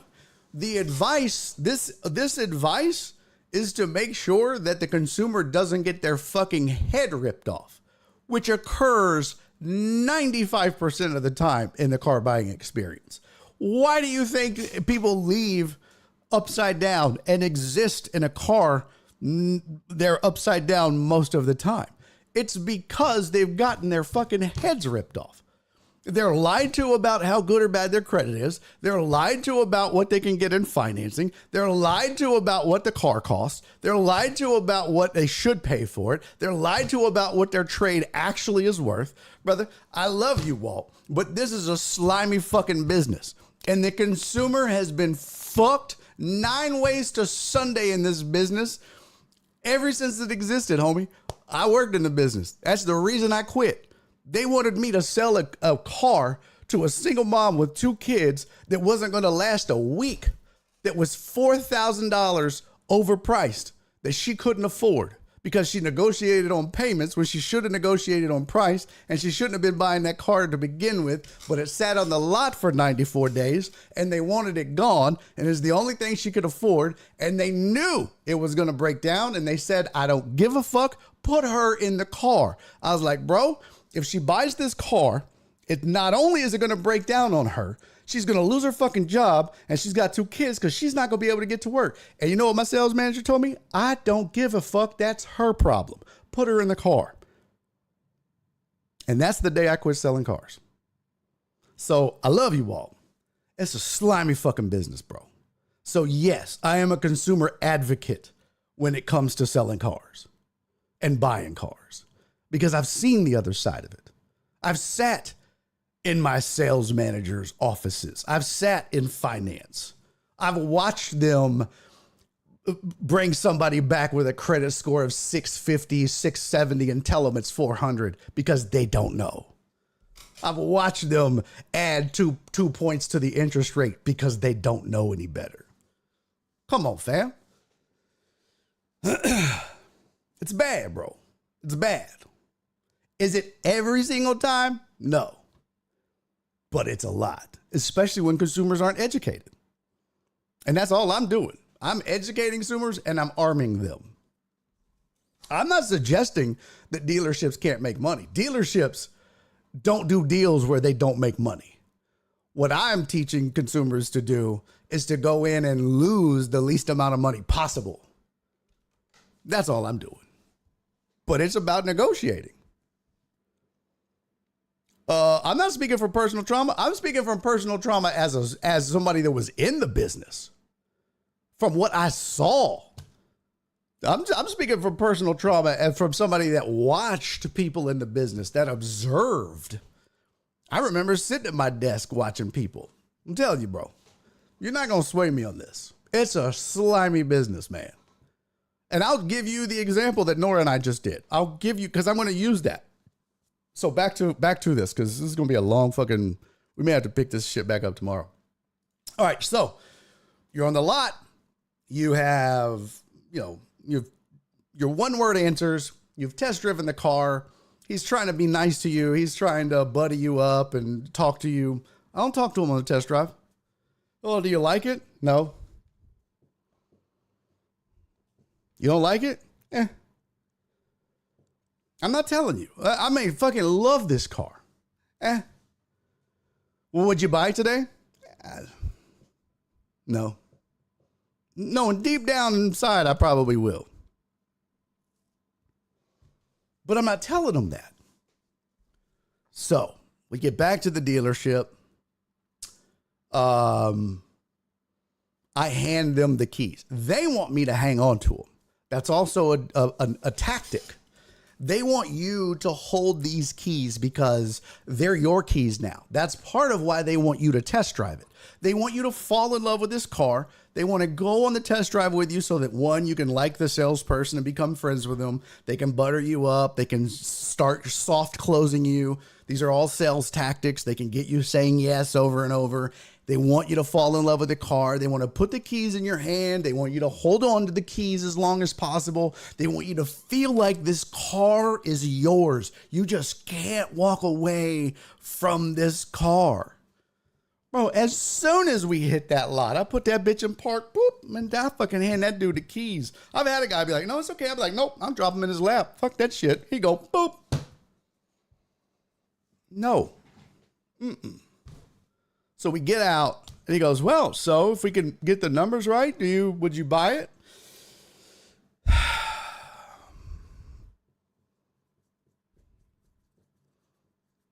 Maybe. What is maybe? Well, I mean, maybe. I'm very non-committal. I'm never saying yes. So I'll say, let's go talk. Let's just go talk.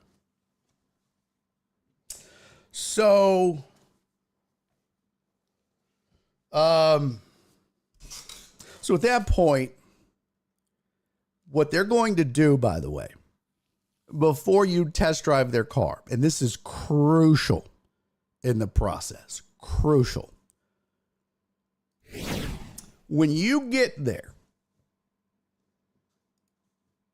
and you walk on that lot and you're like, oh, I really like this Ford Focus or this Toyota Camry, they're going to ask you a couple of questions. One, you're looking for a new car. What are you looking for? And I'm saying, no, I don't know.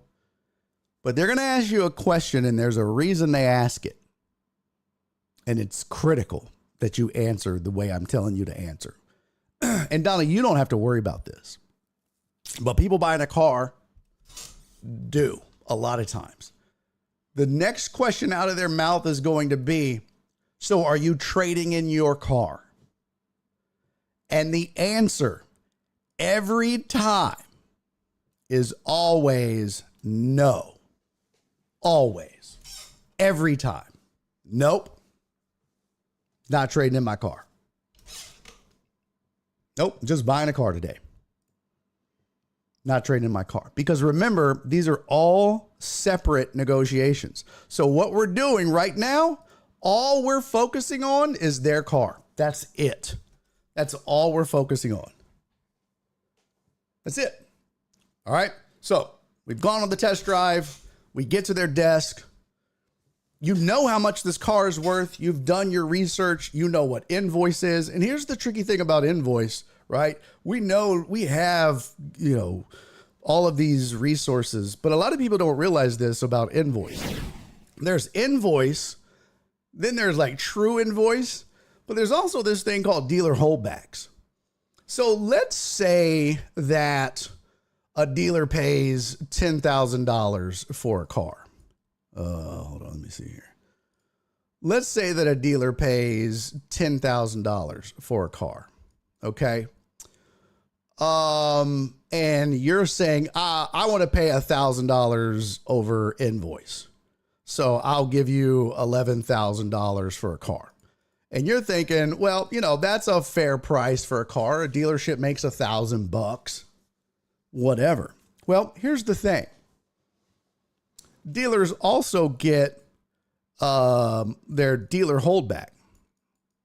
And what that is when they pay invoice, they usually, from the dealership, from Ford, there's more money that is given to them as part of the sale. It's almost like a stipend or whatever, but it's called a holdback.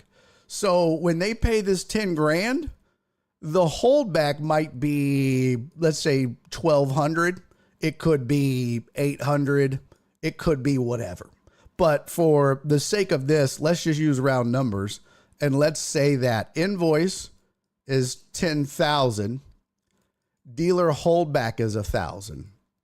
and you're saying you're going to pay $1,000. Well, they're $12,000. So now they're getting $2,000 over invoice. Your $1,000 plus Ford's $1,000.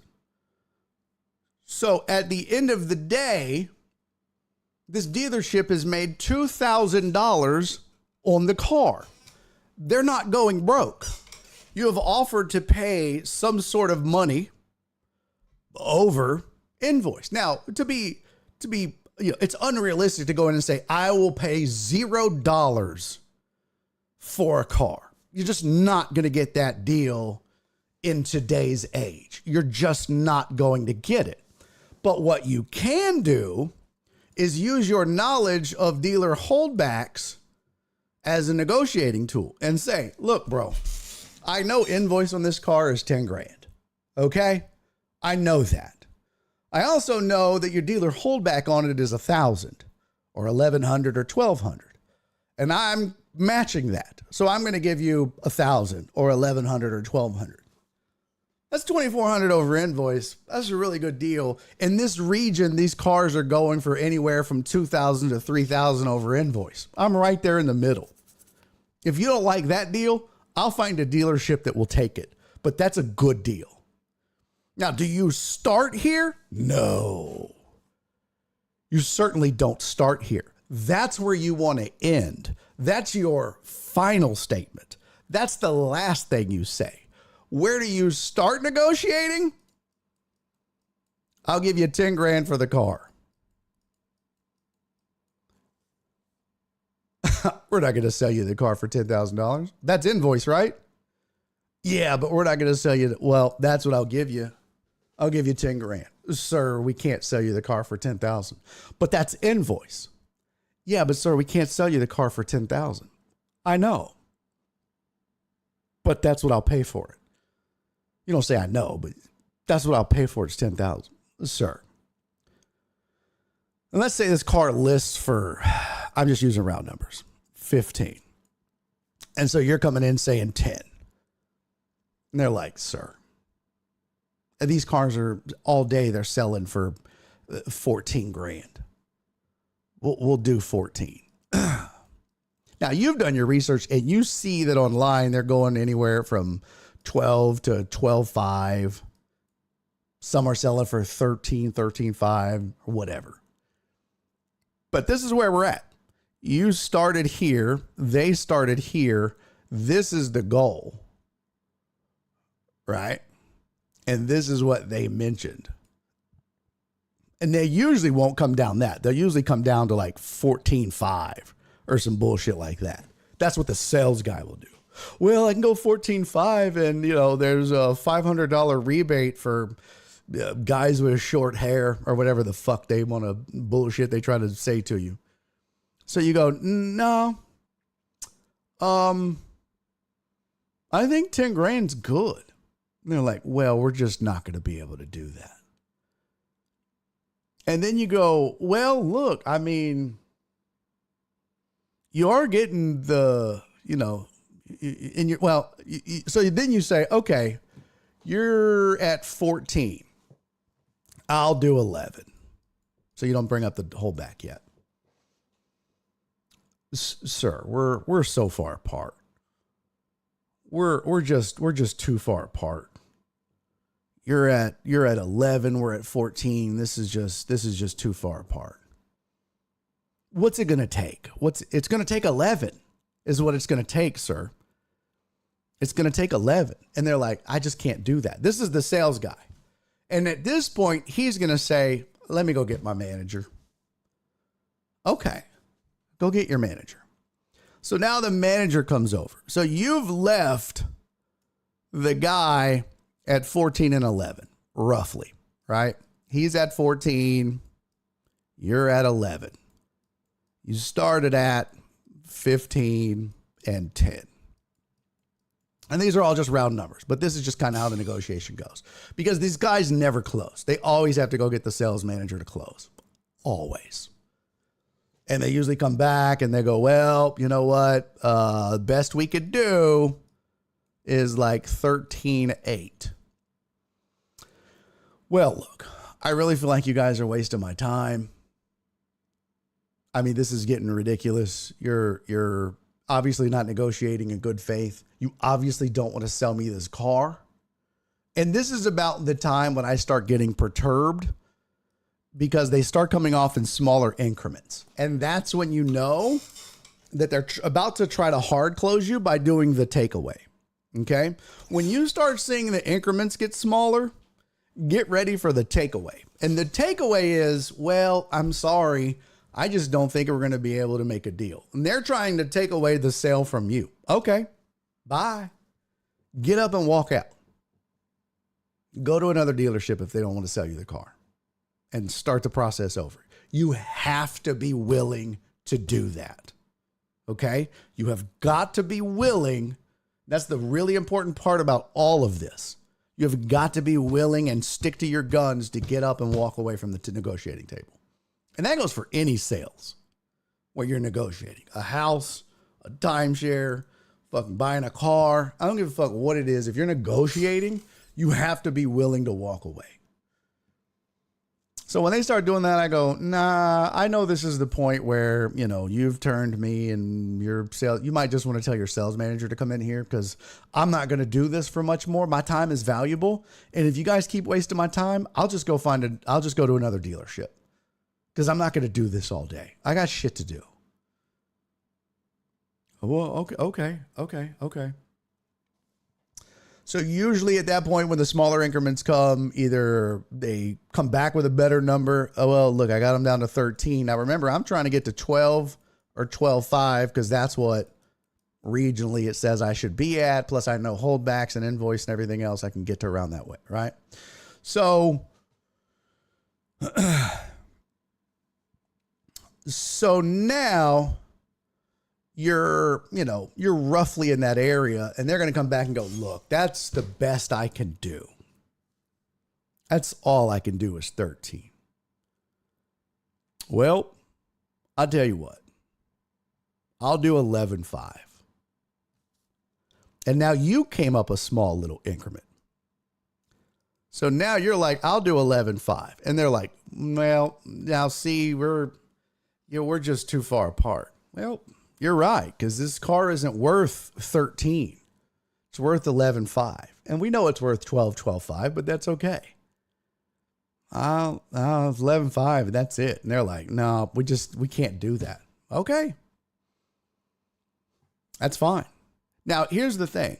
I never walk on the price that I'm willing to pay. That's important. You never walk on the price you're willing to pay. You always walk below the price. So if I'm here and we're here and they're saying that that's all they can do, that's when, and I've told Nora this 1,000 times and she knows when we go buy a car. She knows. I don't even have to explain it. She knows when I say, well, okay, and I stand up, she just gets her purse and stands up and walks out. That's it. I'm done negotiating. And we leave. And this is what happened with her car. So they had the way this went down with Nora and her car is they had an ad in the paper for her car and it had like a $3,000 rebate and then a $500 dealer discount. It was like $3,500 off sticker price. Plus Ford had a $500 incentive. It was like $4,000 off. And I was like, ooh, that's before we negotiate, right? So I was like, babe, we about to get your car for nothing. So we get in there and I don't mention none of that shit, right? They're bringing some of it up, but not all of it. And so I negotiate a price and then I go, oh, and don't forget, we got this and that and the other. And then he comes back and he goes, oh, you know what? This was the wrong price. They messed up and listed this car. This was the wrong list price. They forgot to update it. We're sorry. It should have been, let's say like round numbers. Let's say it was listed for 20. They go, oh, it should have been listed for 24. And I looked at Nora and I go, goodbye. And I stood up and Nora stood up and I was like, You're not going to fuck me like that, bro. I'm not that stupid. I was like, you wasted this much of my fucking time with this bullshit? Do you think I'm a fucking idiot? I was like, you got to think I'm one dumb motherfucker to think I'm going to come in here and fall for this okie doke bullshit. And I'm getting loud. And remember now, dealerships are open. And this is my other favorite negotiating tactic. Get loud. I'm like, you must think I'm really that damn stupid that I can't, that you think I can't read, bro? You think I'm just like some moron? Okay. And I just got loud as shit. I was like, well, you can keep this stupid ass car. Fuck y'all. And I walked out. I didn't say fuck y'all, but I was like, no. And so I left and Nora left. And we went to go eat. And we didn't leave the area. We went like 2 lights down to eat. And I was like, because the guy was like, well. And I said, I'll pay this.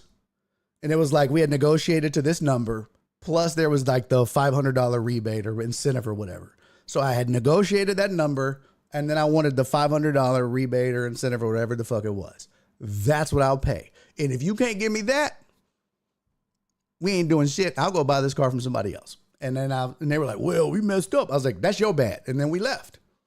And so we went down 2 lights down the street to eat. And Nora's like, what are we doing? Let's just go home. I was like, they're going to call us. She goes, babe, they're not going to call us. You started screaming. You were cursing and shit. I was like, they're going to call us. They want to sell that car. And she goes, not the way you acted. I was like, I promise you.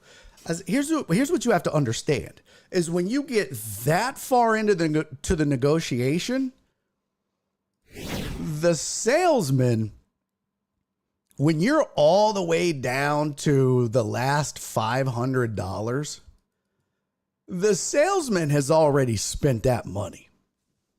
The salesman is like, this is a done deal. No dealership is blowing a deal over $500. That's a done deal. Okay? $500, they just want to get that bitch out of inventory for $500. This is a done fucking deal. But $500 is a lot to me and you. I'll walk over $500. That's a lot to me and you.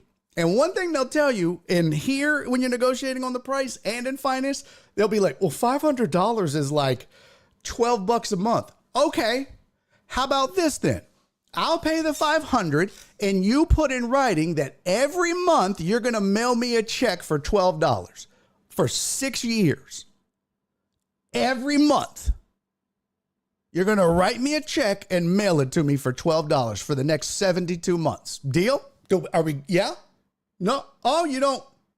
You're not going to personally send me. It's just $12 a month, buddy. Oh, but it's not your $12 a month. Got it.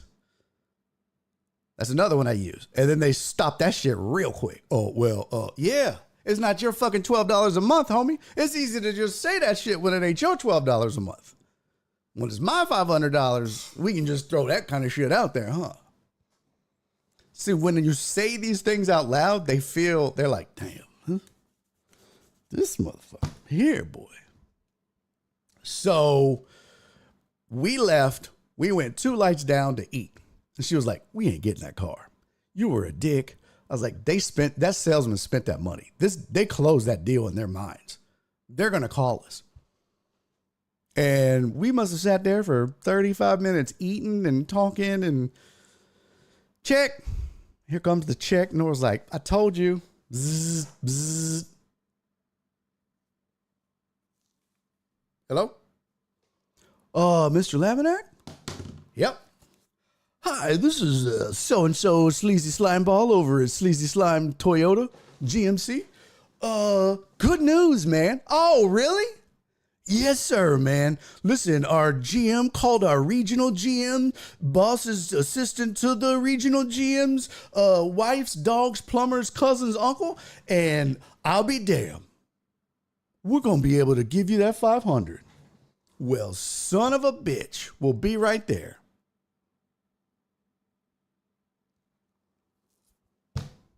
Hung up the phone. I was like, I told you. Get your drink. Let's go. She was like, God damn it, I hate you. Every time. I know. They're not going to lose a deal over $500.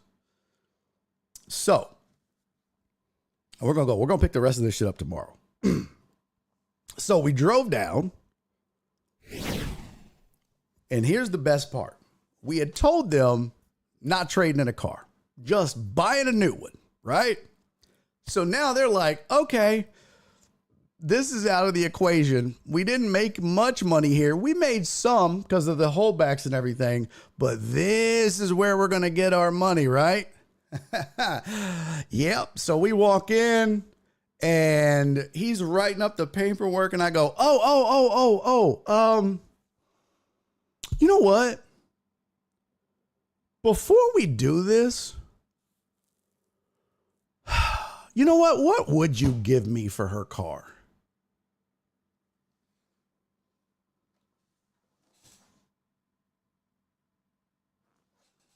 You got to be shitting me. You've got to be fucking shitting me. Because now I just changed the game. Because this was off the table. They didn't make a lot here, but this is where they were going to make some money. But here's the thing. Now they think, ooh, we didn't make much money here. But now we can make some money here. This we can recover. Now is our chance to get back some of the money that we did not make right here, right? Yeah. Except if you negotiate it right and you dig your heels in enough and you know what the fuck you're talking about, that's still your chance to not lose money. And there's advantages of trading your car in, by the way. There's tax implications. Whatever value you get comes off the total price of your car, so you don't pay tax on the total value. So there is advantages of trading it in as opposed to just selling it outright.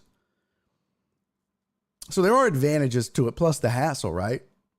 But one quick one, and then we're going to bounce and we'll finish this up tomorrow. One quick one is the salesman is like, oh, okay. But now when it comes negotiating time, now he's your ally because he has 1000% spent this money. He's cashed this check, homie. This money is already in his account. Done deal. This is a done fucking deal, man. He was halfway through the little order sheet and everything, and you went, oh. So he's spent this money in his mind. That's how salespeople are. Cha-ching. Put this one on the board. So now when it comes to this, you've got an ally in the negotiating room. You don't know it. But he won't be like straight up, fuck that, boss. You give him this goddamn deal. But subtly, he will be pulling for you. He will be, oh, come on, man. Just give him the 300. Just give him, come on, don't blow the deal. Now you have an ally in there when it comes to negotiating for your trade-in, which is why you never mention it until you have completed the negotiation when you buy their car. So that was round one. And now we're going to work on round two. And they also don't want to lose the deal over your car because they know you're dead ass serious. You've gone through all of that. You're ready to buy. Goddamn, we don't want to lose the deal over this. But now we start anew on negotiating a trade. Round two. And it operates in a silo the same way it did when we bought the car. It starts over. It's literally like clean slate. Hey, my name is Barry, and I'm here to trade this car in. What will you give me for it? Oh, well, what about this one you bought? No idea what you're talking about. That's a whole separate thing. Who's that? So we'll get into that tomorrow.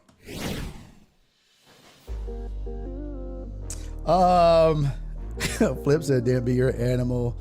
Don said, thank you for taking the time. You're welcome. Love you, boo-boo.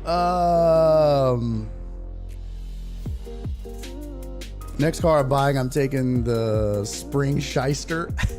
No, it's not that. It's just knowing the business and knowing what their tactics are.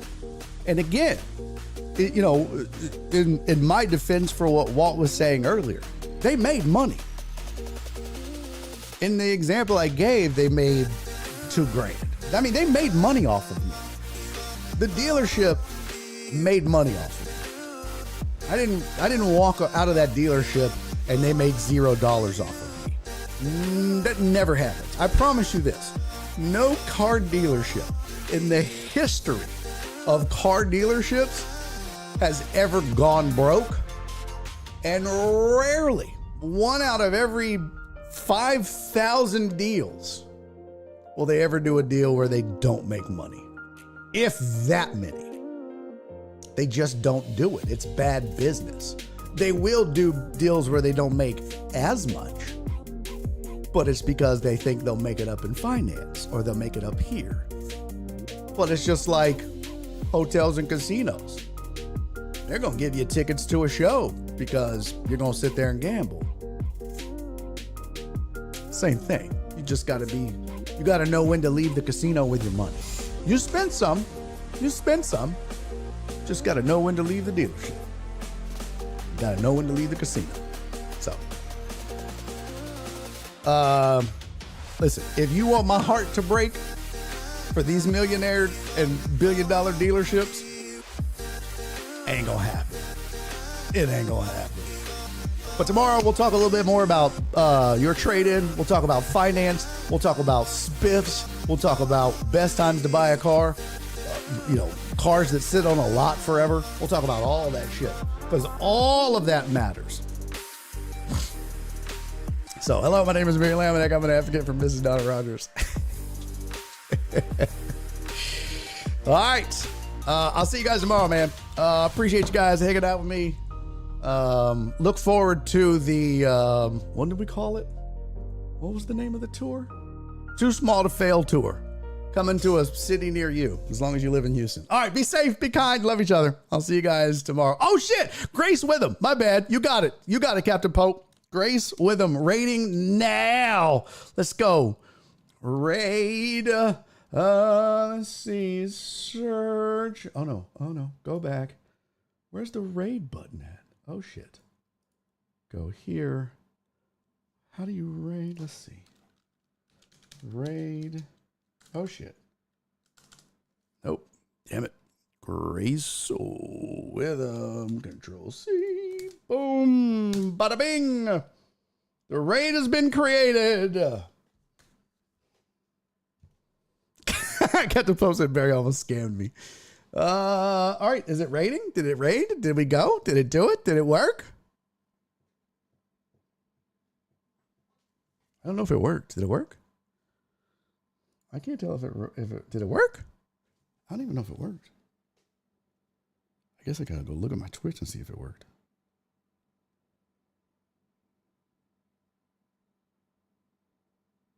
Nope, I still see me. Says we're rating. Oh, does it?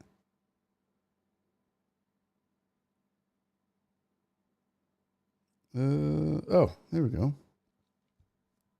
Okay, we're still here. Should be rating soon. There we go.